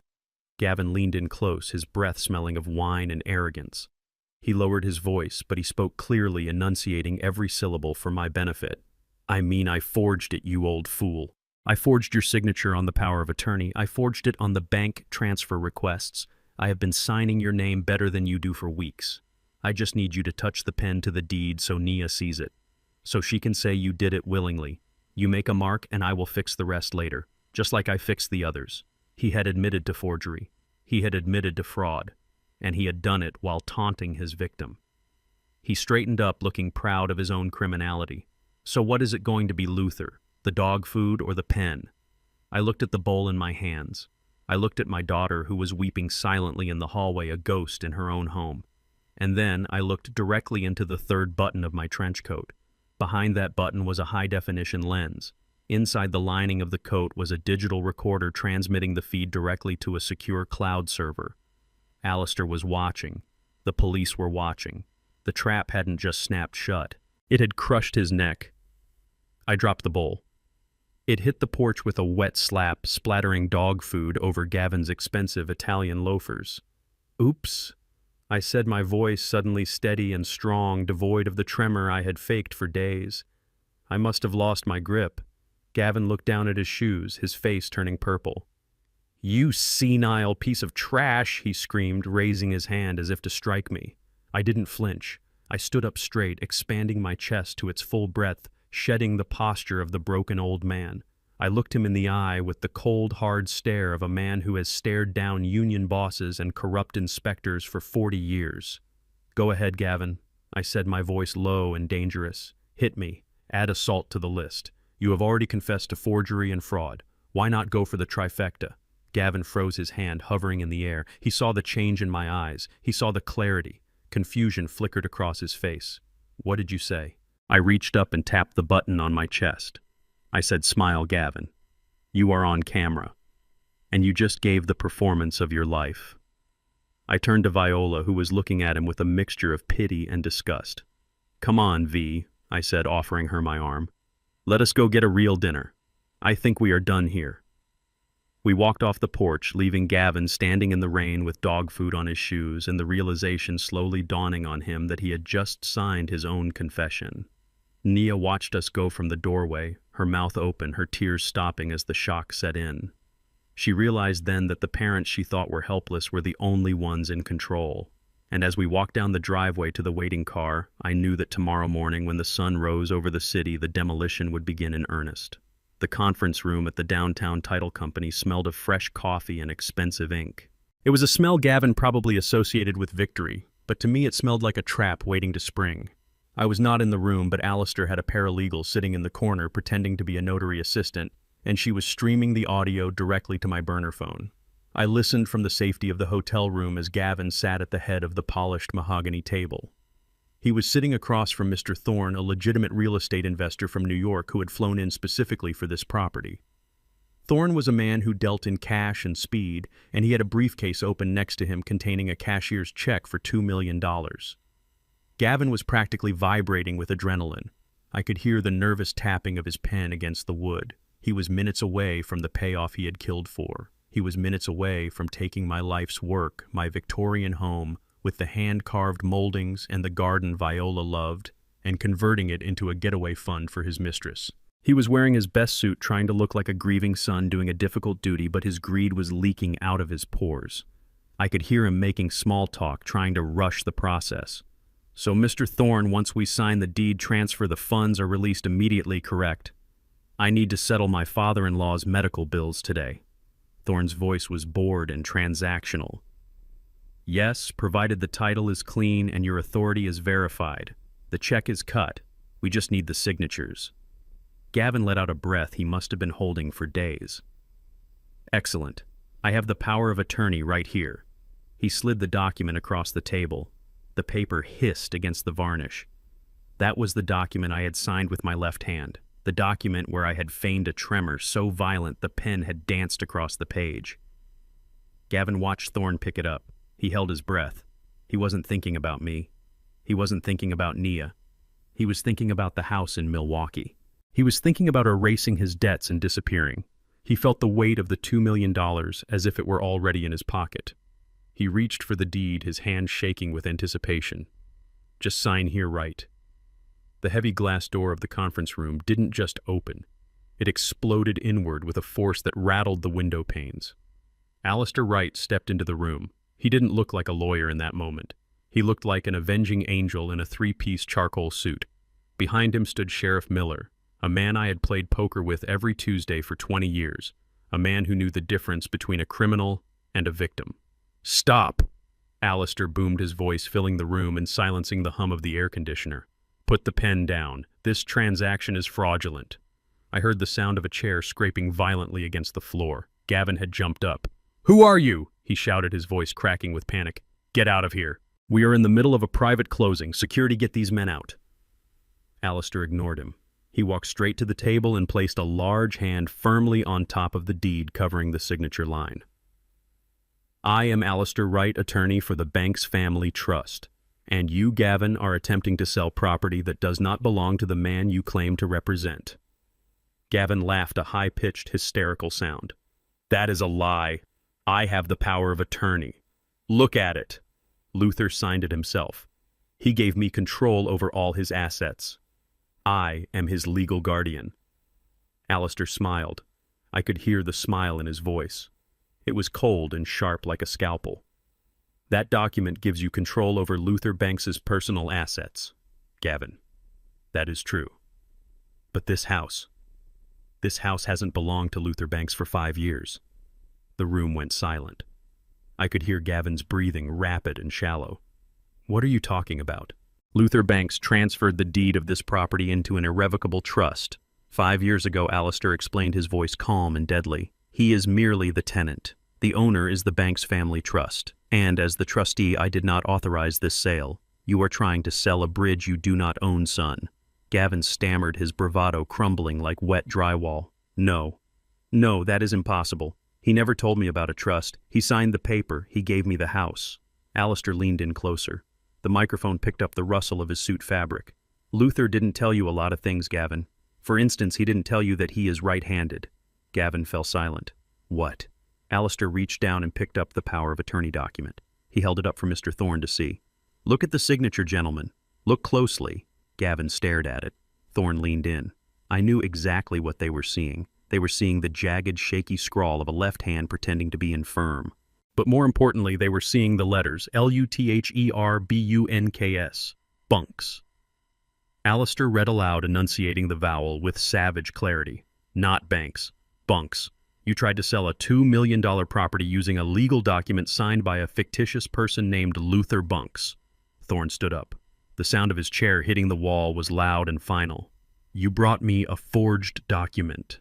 He growled, his voice low and dangerous. You wasted my time with a forgery. Gavin started to hyperventilate. No, wait, it is a typo. He is old. He shook. It is just a mistake. I can fix it. I can get him to sign again. Alistair shook his head. It is not a typo, Gavin. It is a trap, and you walked right into it. That signature proves two things. First, that the document is void. Second, that you didn't even care enough to check the spelling of the name of the man you were robbing. It proves intent to defraud. Thorne snapped his briefcase shut. The locks clicked with a sound like a cell door closing. He grabbed the handle. I am done here. If you contact me again, I will have my legal team bury you. He stormed out of the room, leaving Gavin standing alone in the wreckage of his plan. Gavin looked at the sheriff, his eyes wild. Sheriff, listen to me. The old man tricked me. He is senile. He doesn't know what he is doing. Sheriff Miller stepped forward, his hand resting on his belt. He doesn't look senile to me, son. In fact, he looks like the smartest man in the room, and you look like a man who just tried to steal $2 million in front of a police officer. Gavin backed away until he hit the window. He looked down at the street below. He looked at the door. He looked at the empty table where the check used to be. The money was gone, the house was gone, the escape plan was gone. Panic, true primal panic, set in. He realized then that he wasn't the predator. He was the prey, and the walls were closing in fast. Gavin looked at the heavy glass door of the notary office, and I could see the animal panic rising in his eyes. He realized the walls were closing in. He realized the check for $2 million was never going to be cashed. He realized the house in Milwaukee was a fantasy that just evaporated into smoke. He looked at Alistair standing like a stone sentinel by the table. He looked at Sheriff Miller blocking the only exit. The fight-or-flight response kicked in and Gavin chose flight. He didn't think about his wife. He didn't think about his unborn child or his secret family. He thought only of his own skin. He lunged. He moved with a desperate, frantic energy, scrambling toward the door, his expensive Italian loafers slipping on the polished hardwood floor. He tried to shove past the sheriff, aiming for the gap between Miller and the doorframe. But Sheriff Miller was not a man to be moved. He had spent 30 years wrestling drunk drivers and breaking up bar fights. He simply shifted his weight, dropped his shoulder, and let Gavin run right into him. Gavin slammed into the sheriff like a bird hitting a patio door. The impact knocked the wind out of him. He bounced off, stumbling back and crashing into a decorative plant stand, sending a fern sprawling across the floor in a shower of dirt and pottery. "Let me out!" Gavin screamed, his voice high and shrill. "I haven't done anything. This is a civil dispute. You have no right to hold me. I want my lawyer. I am leaving." He tried to scramble up to run again, but Miller placed a heavy hand on his chest, pinning him against the wall. "You are not going anywhere, son," Miller said, his voice calm and terrifyingly deep. "The forgery is a civil matter, yes. We can argue about signatures all day, but I am not here for the house. I am here for the box." Gavin froze. His eyes darted around the room. "What box?" He stammered, feigning ignorance but sweating profusely. "I don't know what you are talking about." The sheriff reached into his jacket pocket. He didn't pull out a weapon. He pulled out a clear plastic evidence bag containing a high-resolution photograph. He held it up so Gavin could see it. It was a macro shot of a piece of clear packing tape. The lighting in the photo highlighted the ridges of a fingerprint trapped in the adhesive. "We analyzed the package sent to Luther Banks on Father's Day," Miller said. "The one with the serial number filed off the gun. The one with the kilo of cocaine. You were very careful with the outside of the box, Gavin. You wiped it down.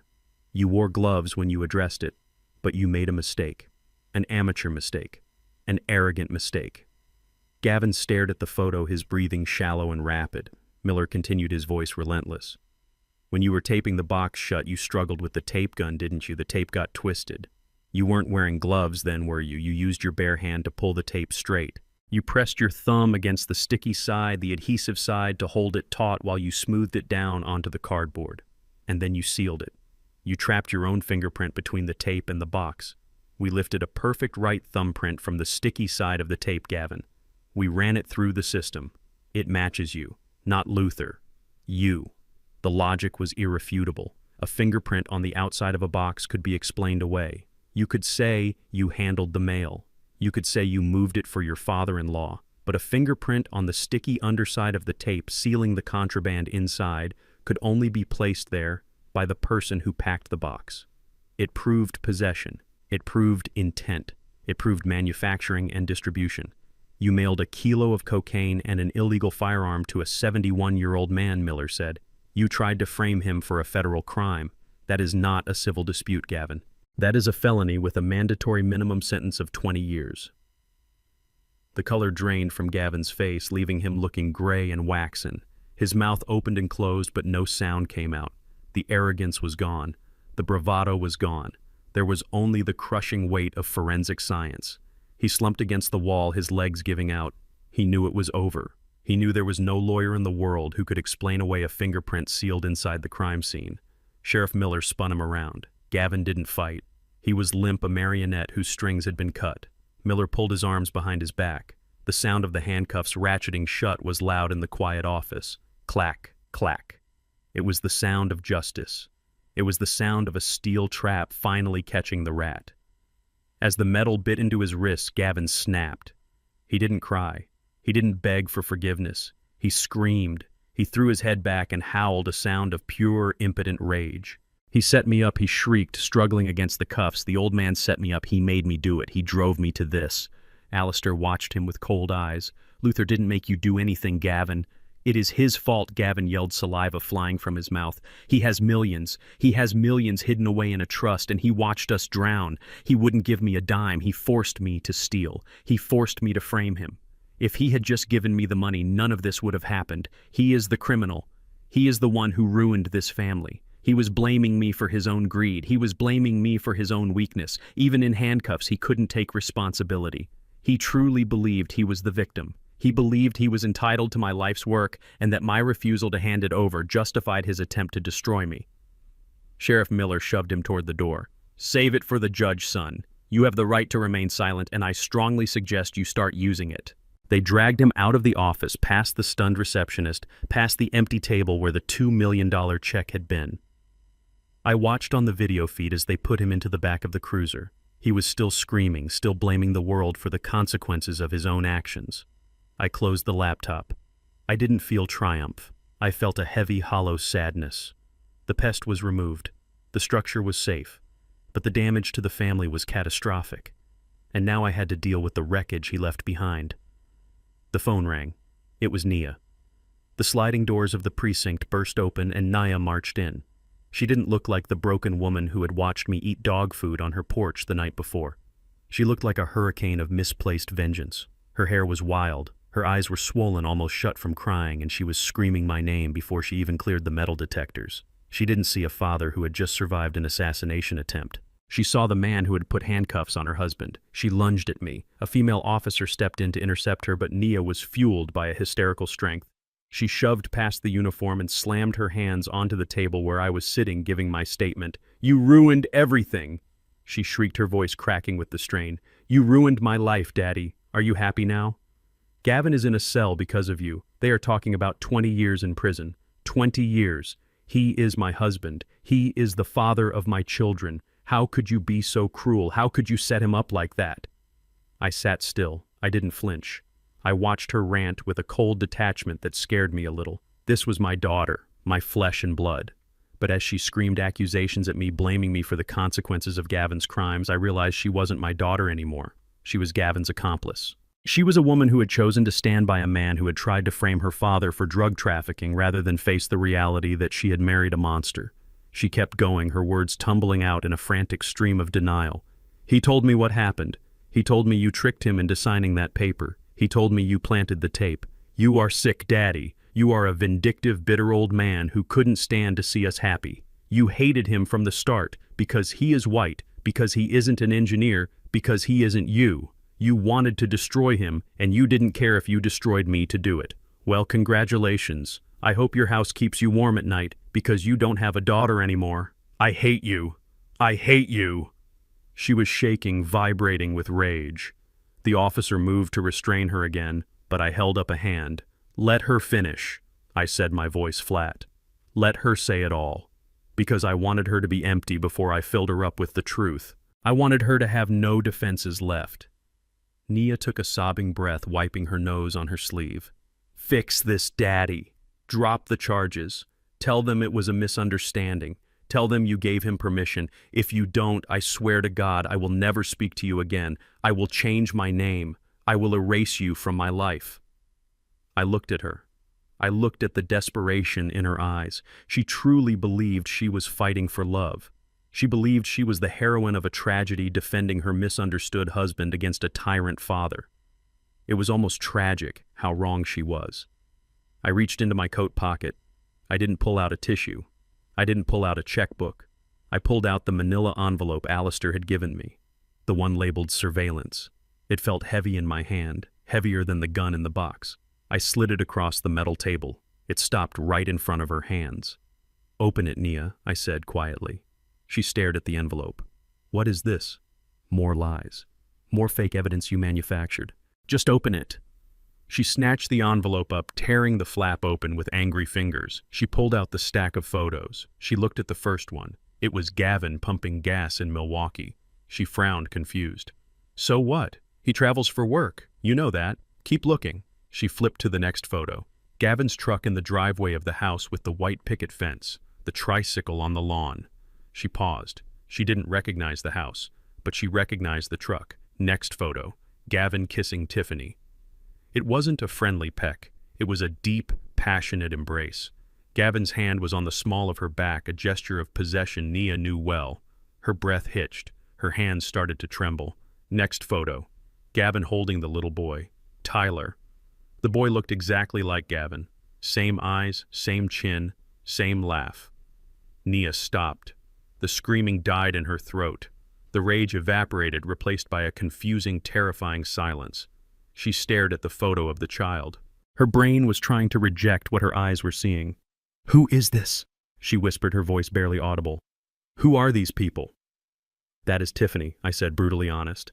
"And that is Tyler. He is 3 years old. Gavin has been with her for 4 years, Nia.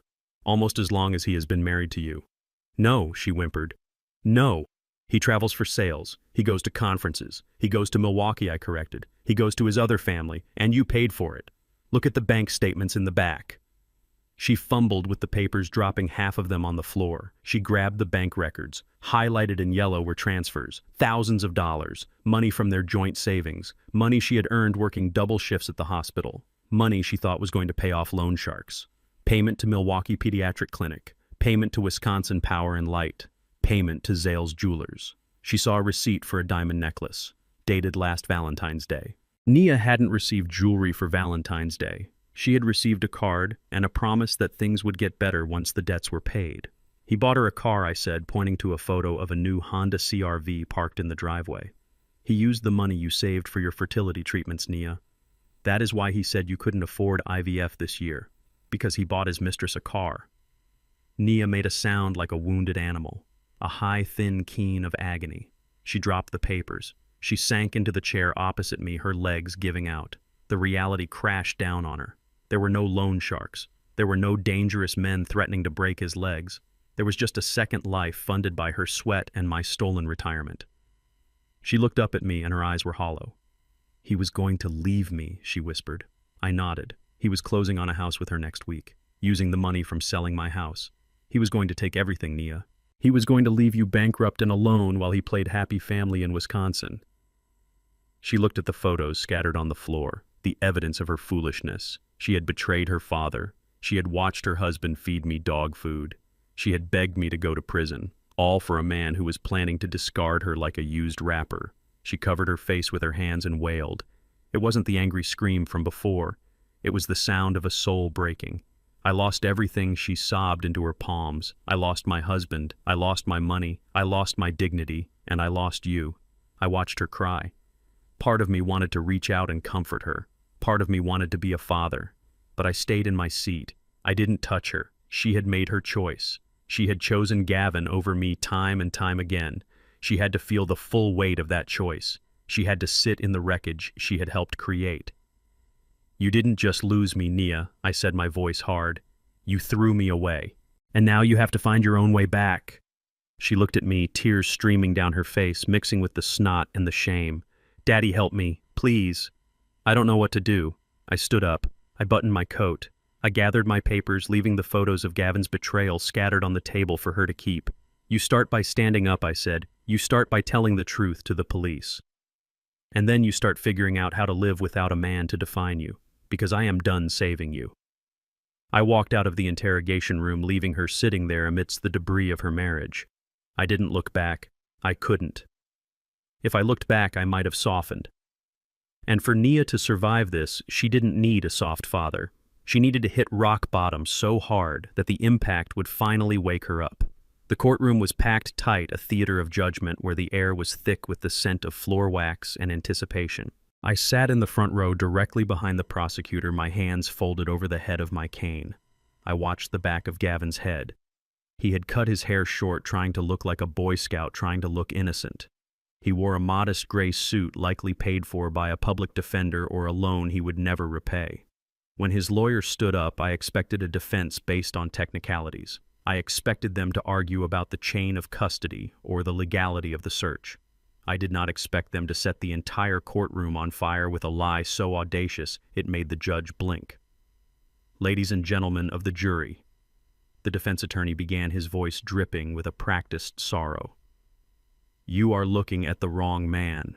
My client, Gavin, is not a mastermind. He is a victim of a manipulative, coercive, and abusive marriage. The real architect of this conspiracy, the person who bought the drugs, the person who devised the plan to frame her own father, is not sitting at the defense table. She is sitting right there in the witness waiting area. Her name is Nia Banks." A murmur rippled through the gallery like a wave. I stayed stone still. I watched Gavin. He had his head bowed, covering his face with his hands, pretending to weep. It was a performance designed to solicit pity. His lawyer continued painting a picture of Gavin as a henpecked, terrified husband forced into crime by a wife desperate for her inheritance. He claimed Nia had threatened to leave him, threatened to take the children, threatened to ruin him if he didn't help her speed up her father's demise. It was a masterful inversion of reality. He was taking his own sociopathic traits and projecting them onto the woman he had already destroyed. He was willing to send the mother of his children to prison for 20 years just to shave 5 years off his own sentence. I looked toward the side door where the witnesses waited. I knew Nia was listening. I knew she could hear her husband throwing her to the wolves. And I knew that for the first time in her life, my daughter was about to stop being a doormat and start being a Banks.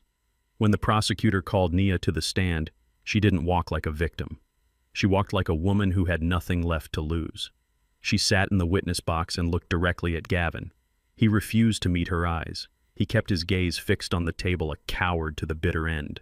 The prosecutor asked her simply, "Who planned the delivery of the package to Luther Banks?" Nia took a breath. "It was Gavin," she said, her voice clear and ringing in the silent room. "He planned it all. I just wanted to ask my dad for money. I begged him to just ask. But Gavin said it was too slow. He said my father was too stubborn. He said we needed leverage. The defense attorney jumped up, objecting, screaming about hearsay, but the judge overruled him. Nia continued her testimony, turning into a demolition. She didn't just blame him, she buried him with details. She described the night Gavin came home with a black duffel bag. She described the smell of the raw cocaine, a chemical tang that clung to his clothes. She told the jury exactly where he bought the gun. "He drove to a mechanic shop on the south side off 95th Street, she said. "He met a man named Slider. I stayed in the car. I saw him hand over a stack of cash. He came back with the revolver wrapped in an oily rag. He spent 3 hours in the garage filing off the serial number with a Dremel tool. He laughed the whole time. He said it was poetic justice. He said he was going to use the old man's own tools to frame him." The jury was scribbling notes furiously. Gavin's lawyer looked pale, but Nia wasn't done. She turned to the jury and told them about the packaging. "He wanted it to look official," she said. "He stole the Department of Health labels from a dumpster behind the county office. He practiced the handwriting for hours, trying to make it look bureaucratic, but he couldn't hide his slant. He told me it was a Father's Day gift. He laughed when he sealed it. He said, 'Happy Father's Day. Old man, I got you a one-way ticket to a cell.' It was devastating. It was the truth delivered with the raw agony of a woman who realized she had been sleeping next to a monster." Gavin finally looked up. His face was red, twisted with hate. "You liar," he hissed loud enough for the front row to hear. "You helped me. You wanted the money too." The judge banged his gavel, threatening to gag the defendant, but the damage was done. His outburst only proved his volatility. But the defense wasn't dead yet. On cross-examination, Gavin's lawyer went for the throat. He attacked Nia's character. He brought up her debts. He brought up her knowledge of the plan. He painted her as a co-conspirator who was testifying only to save her own skin, which was partially true. He created doubt. He suggested that maybe, just maybe, they were both in on it equally, or that Nia was indeed the driving force. The jury looked conflicted. They saw a messy, toxic marriage, and they weren't sure who to believe. It was a, he said, she said scenario, and in a criminal trial, doubt is the best friend of the guilty. I knew this moment would come. I had prepared for it. I leaned forward and tapped the prosecutor on the shoulder. I handed him a small USB drive. It was the silver bullet. It was the evidence that would strip away any ambiguity about Gavin's character. Your Honor, the prosecutor said, standing up. The state has one final piece of rebuttal evidence.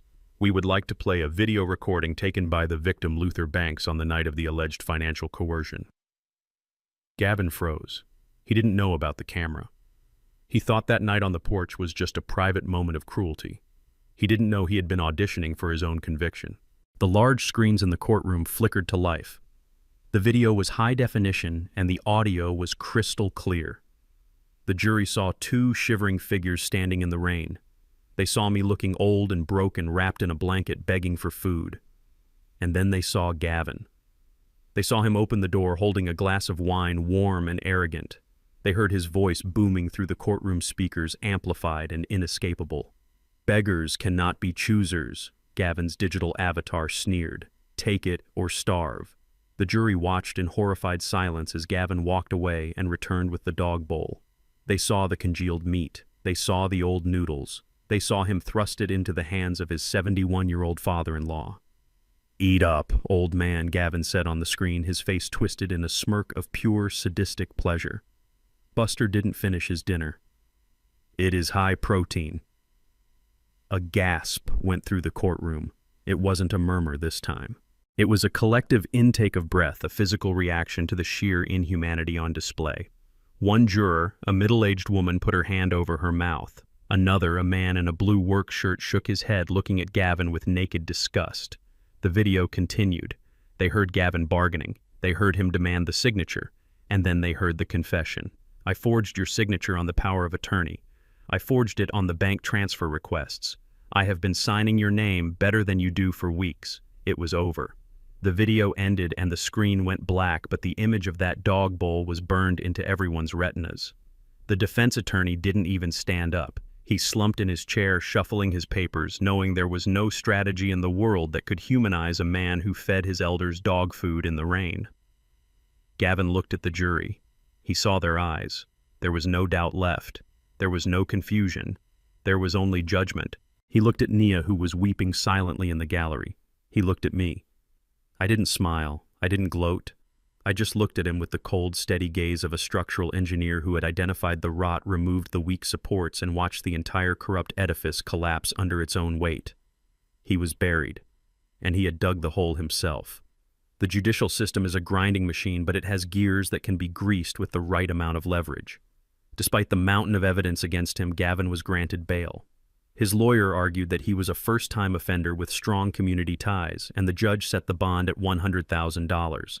Gavin didn't have that kind of money, but he knew people who did. He made a call to a bail bondsman on the south side, a man who charged exorbitant interest and required zero collateral other than a promise and a signature. Gavin walked out of the county jail at 4 in the afternoon, clutching a plastic bag with his personal effects. He didn't look back. He didn't call Nia. He didn't call his parents. He had one goal and one goal only. He needed to get to his money, and he needed to get to Wisconsin. I was watching him, not physically but digitally. Alistair had placed a tracker on Gavin's phone months ago during the initial investigation, and Gavin, in his arrogance, had never changed the device. I sat in the hotel suite monitoring the little red dot moving across the map of Chicago. He didn't go home. He went straight to a 24-hour internet cafe near the bus station. He was smart enough not to use his own laptop, which was currently sitting in an evidence locker, but he wasn't smart enough to realize that his financial escape route had already been paved over. Gavin sat in a greasy booth surrounded by teenagers playing video games and typed furiously on a sticky keyboard. He was logging into a secure offshore account he had set up 6 months prior. This was where he had funneled the cash advances from the fraudulent credit cards. This was where he had deposited the money from selling my antique furniture on the black market. He believed he had a nest egg of nearly $60,000 waiting for him. Enough to grab Tiffany, enough to buy fake passports, enough to vanish into the ether. He thought he was Jason Bourne. He was about to find out he was just a broke thief with a Wi-Fi connection. He hit the enter key. I couldn't see his screen, but I knew exactly what he was seeing because I had the mirror access on my tablet. The page loaded, the bank logo appeared, and then the balance flashed on the screen. $0.00. Gavin stared at the monitor. He blinked. He hit refresh. The numbers didn't change. 0. He hit the keyboard with his fist, causing the gamer next to him to jump. He tried to access the transaction history. He wanted to see where the money went. He clicked the tab and saw a single line item dated yesterday morning. Transaction type reversal. Reason fraudulent transfer clawback. Initiated by trustee. He froze. He didn't understand. He thought he had been so careful. He thought he was the only one who knew about this account. But he had forgotten the fundamental rule of engineering. You cannot build a structure on land you do not own. When Gavin opened that account, he used my social security number as a guarantor to boost his credit rating. He thought he was being clever using my good name to secure his getaway fund. But by connecting his secret account to my identity, he brought it under the umbrella of the bank's family trust. The moment the police charged him with identity theft and fraud, Alistair filed an emergency motion with the bank. It is called a clawback provision. It allows a victim of financial fraud to freeze and recover assets that were stolen or commingled with the criminal's funds. Because Gavin had used my identity to open the account, the law viewed every penny in it as mine. I hadn't just frozen the account, I had drained it. I had transferred every single dollar he stole back into the trust's holding account. Gavin slumped in the chair. He was hyperventilating. He checked his pockets. He pulled out the thick envelope of cash he had received from the auction, the $50,000 he got from Marcus for the fake chest. He had managed to hide it in a locker at the bus station before he was arrested. He still had that. He opened the envelope, his hands shaking desperately, needing to see the green faces of presidents to calm his nerves. He pulled out a bill. He looked at it. In the dim light of the auction, it had looked perfect. But here, under the harsh fluorescent glare of the cafe, he saw the truth. He saw the words printed in small font where the motto, "In God We Trust," should have been. For motion picture, use only. It was prop money, the highest quality Hollywood counterfeit money available, legally used for movies but useless at a car dealership or a border crossing. He flipped through the stack. They were all the same. $50,000 of paper. Worthless. He let out a sound that was half laugh, half sob. He was broke. Completely and utterly destitute. He had no car, he had no house, he had no illicit fortune. He didn't even have enough real money to buy a bus ticket to Milwaukee. He grabbed his phone, his fingers fumbling as he dialed a number. I knew who he was calling. It was his Hail Mary. It was Tiffany. The call connected. I listened in. "Tiffany, baby, listen to me," Gavin said, his voice high and frantic.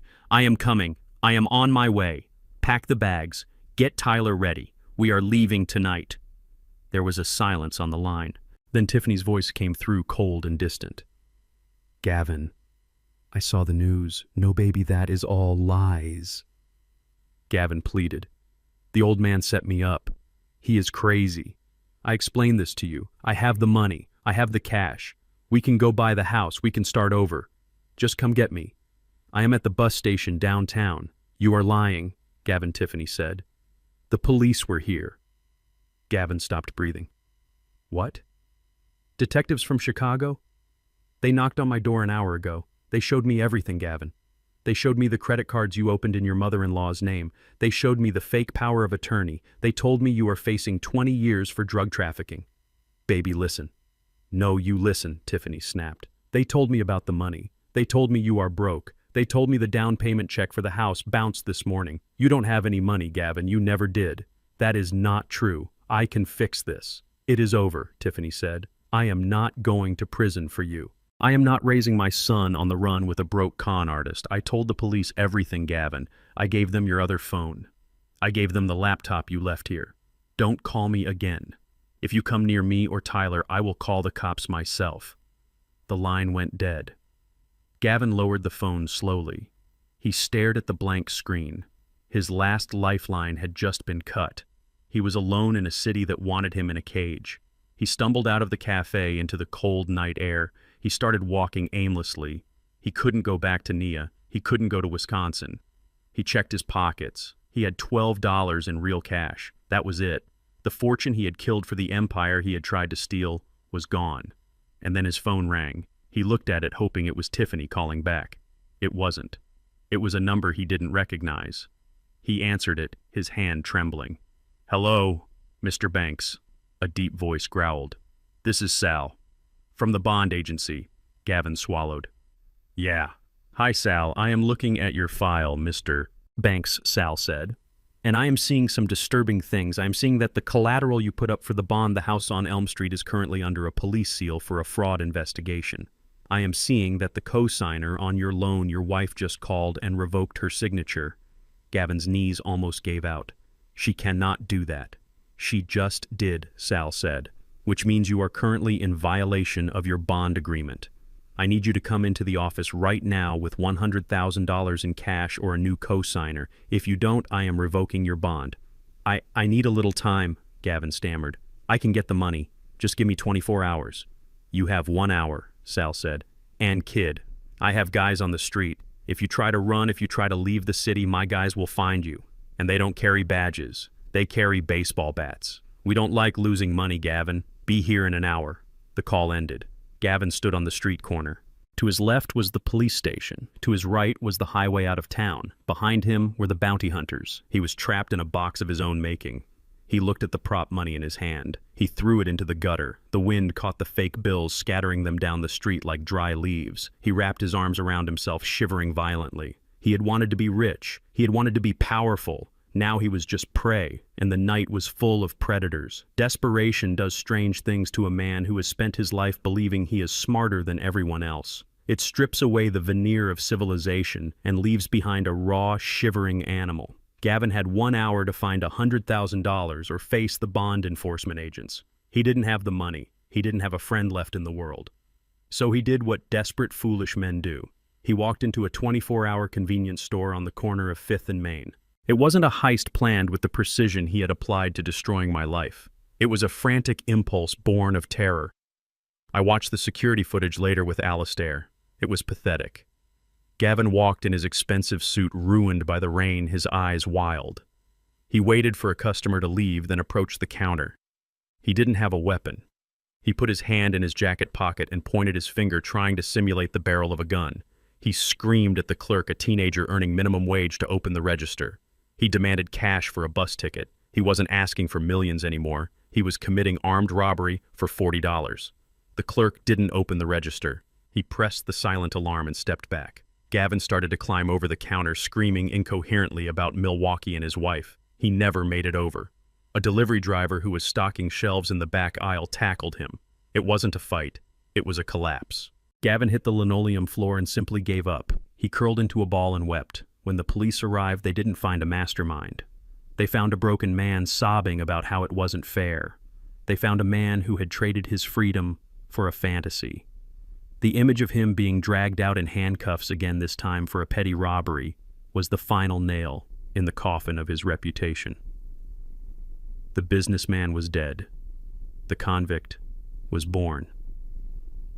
The sentencing hearing took place 3 months later. The courtroom was quiet, somber. There were no cameras this time, no sensational headlines. Just the dull, grinding machinery of justice. I sat in the back row. I needed to see it finished. I needed to inspect the final structural failure of Gavin's life. Gavin stood before the judge. He looked 10 years older. His hair was thinning, his skin gray from months in county lockup. He wore an orange jumpsuit that hung loosely on his frame. When the judge asked if he had anything to say, Gavin didn't rant. He didn't blame me. He didn't blame Nia. He just looked at the floor and mumbled, "I am sorry." But it was too late for apologies. The damage was done. The cracks were too deep to patch. The judge, a stern woman with glasses perched on the end of her nose, looked at the file. She listed the charges: attempted fraud, forgery, elder abuse, possession of a controlled substance with intent to distribute, attempted armed robbery. It was a laundry list of bad decisions and malice. She looked over her spectacles at Gavin. "Mr. Banks, you preyed on the vulnerable," she said, her voice echoing in the silent room. You targeted a man who welcomed you into his family. You plotted to destroy his mind and steal his legacy. You used your wife, your children, and the legal system as weapons. You have shown a complete lack of moral character." Gavin flinched with every word. He looked small. "The court finds that you are a danger to society," the judge continued. "I am sentencing you to 15 years in the state penitentiary. There will be no possibility of parole. You will serve every day of this sentence." 15 years. The gavel banged down with a sound like a gunshot. Gavin's knees buckled. The bailiffs had to hold him up. He looked back at the gallery, searching for someone to save him. He looked for Naya, but she wasn't there. He looked for Tiffany, but she was long gone. He looked at me. Our eyes met for a brief second. I didn't smile. I didn't look away. I just nodded once. It was a message. It is over. You built this cage, Gavin. Now you have to live in it. They led him away, the chains rattling on his ankles. The door closed behind him and the room felt lighter, as if a heavy toxic fog had been lifted. I walked out of the courthouse into the bright afternoon sun. The air tasted sweet. I hailed a cab and went home. Not to a hotel, to my home, my house, the place I had built. That evening I was sitting on the porch swing watching the sunset when a car pulled up. It was an old beat-up sedan I didn't recognize. The door opened and Nia stepped out. She looked different. She had lost weight. She wasn't wearing her expensive clothes or her jewelry. She was wearing jeans and a simple t-shirt. She carried 2 suitcases and a look of utter defeat. She walked up the driveway, slowly dragging the bags. She stopped at the bottom of the porch steps. She didn't come up. She knew she hadn't earned the right to stand on the deck yet. She looked up at me, her eyes filled with tears. "Daddy," she whispered, "I have nowhere else to go. The bank took the house. The car was repossessed. I have debts, Daddy. So many debts. I cannot find a job. No one will hire me because of the trial. I am sleeping in my car." She paused, waiting for me to invite her in. She was waiting for the father who had always fixed everything. She was waiting for me to open my arms and say, "Come inside, baby girl, it will be okay." I looked at her. I saw my daughter. I saw the child I had raised. But I also saw the woman who had asked me to go to prison. I saw the woman who had stood by while her husband tried to bury me. I stood up. I walked to the railing. I didn't open the gate. I reached into my pocket and pulled out a white envelope. I walked down the steps and held it out to her. Nia reached for it, hope flaring in her eyes. "Is this money?" she asked. "Can I come home?" I shook my head. "This is not an invitation, Nia. This is a start. Inside that envelope is cash, enough for first and last month's rent on a studio apartment in the city. There is also a list of employment agencies that specialize in helping people with difficult backgrounds. There is a grocery store on 4th Street hiring cashiers. It is honest work." She stared at the envelope, then at me. "But Daddy, I cannot do that. I am your daughter. This is my home." "No, Nia," I said, my voice gentle but firm as steel. "This is my home. You chose your home when you chose Gavin. You chose your path when you decided I was expendable. You broke the foundation of this family, Nia, and you cannot fix a foundation by painting over the cracks. You have to dig it up and start again." Tears spilled down her cheeks. "But I am alone, Daddy. I am scared." I know I said. I was scared too when they put me in that van. I was scared when they locked me in that room. Being scared is good, Nia. It wakes you up. It makes you strong. You need to learn how to stand on your own 2 feet. You need to learn how to survive without a man to pay your bills or a father to clean up your messes. I pressed the envelope into her hand. "Take it. Go to the apartment. Get the job. Work hard. Pay your debts. And maybe one day when you have built a life that is truly yours, you can come back up these steps and knock on my door as a woman I can respect. But not today. But not—" "Daddy, please," she sobbed, reaching for me. I stepped back out of her reach. I turned around and walked back up the stairs. I walked across the porch and opened my front door. I looked back at her one last time, standing in the driveway, with her suitcases and her second chance. "Goodbye, Nia," I said. I stepped inside and closed the door. I locked the deadbolt. The sound echoed through the house, final and absolute. I walked into the kitchen where Viola was waiting. She had 2 cups of tea ready. She didn't ask what happened. She knew. We sat in silence, listening to the sound of a car engine starting and driving away. It was a painful sound, but it was the sound of necessary demolition. Sometimes you have to tear everything down to the ground before you can build something that will last. The sound of a hammer striking a nail is the most honest sound in the world. It is definitive. It is precise. It is the sound of something being built, or in my case, something being repaired. It has been exactly 1 year since the trial. 1 year since I watched my son-in-law being led away in chains.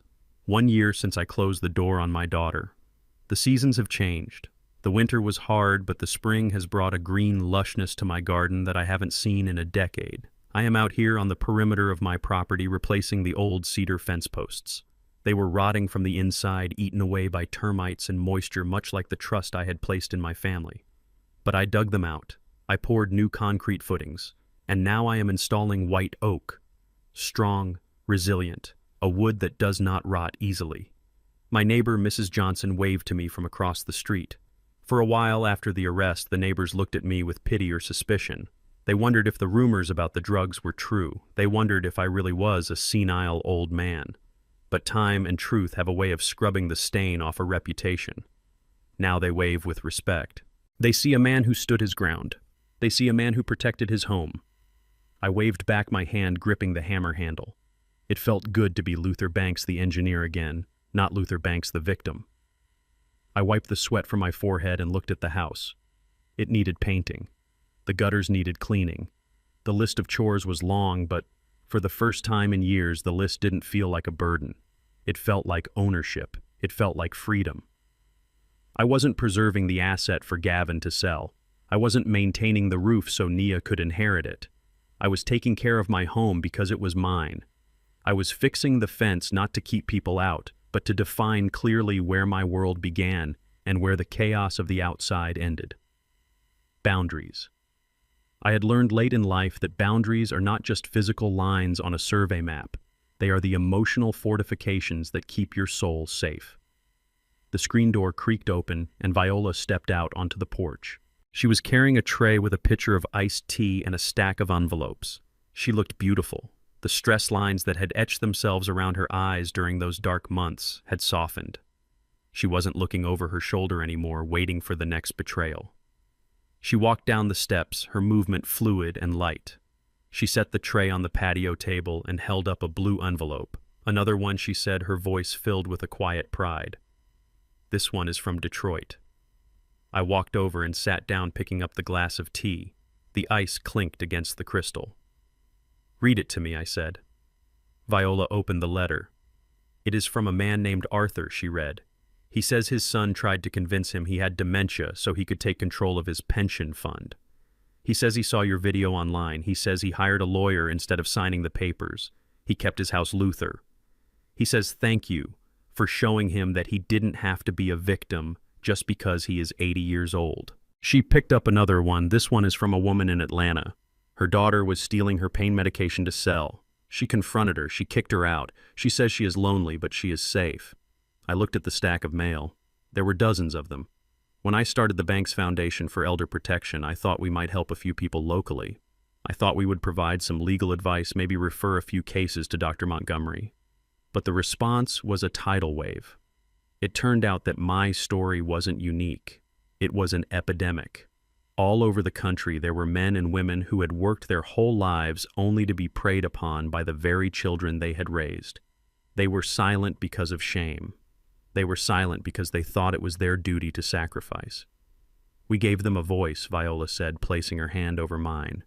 We gave them permission to fight back. I looked at her hand, the skin thin and papery, but the grip strong. We didn't just save ourselves, V, I said. We built a lighthouse, and now people can see the rocks before they crash.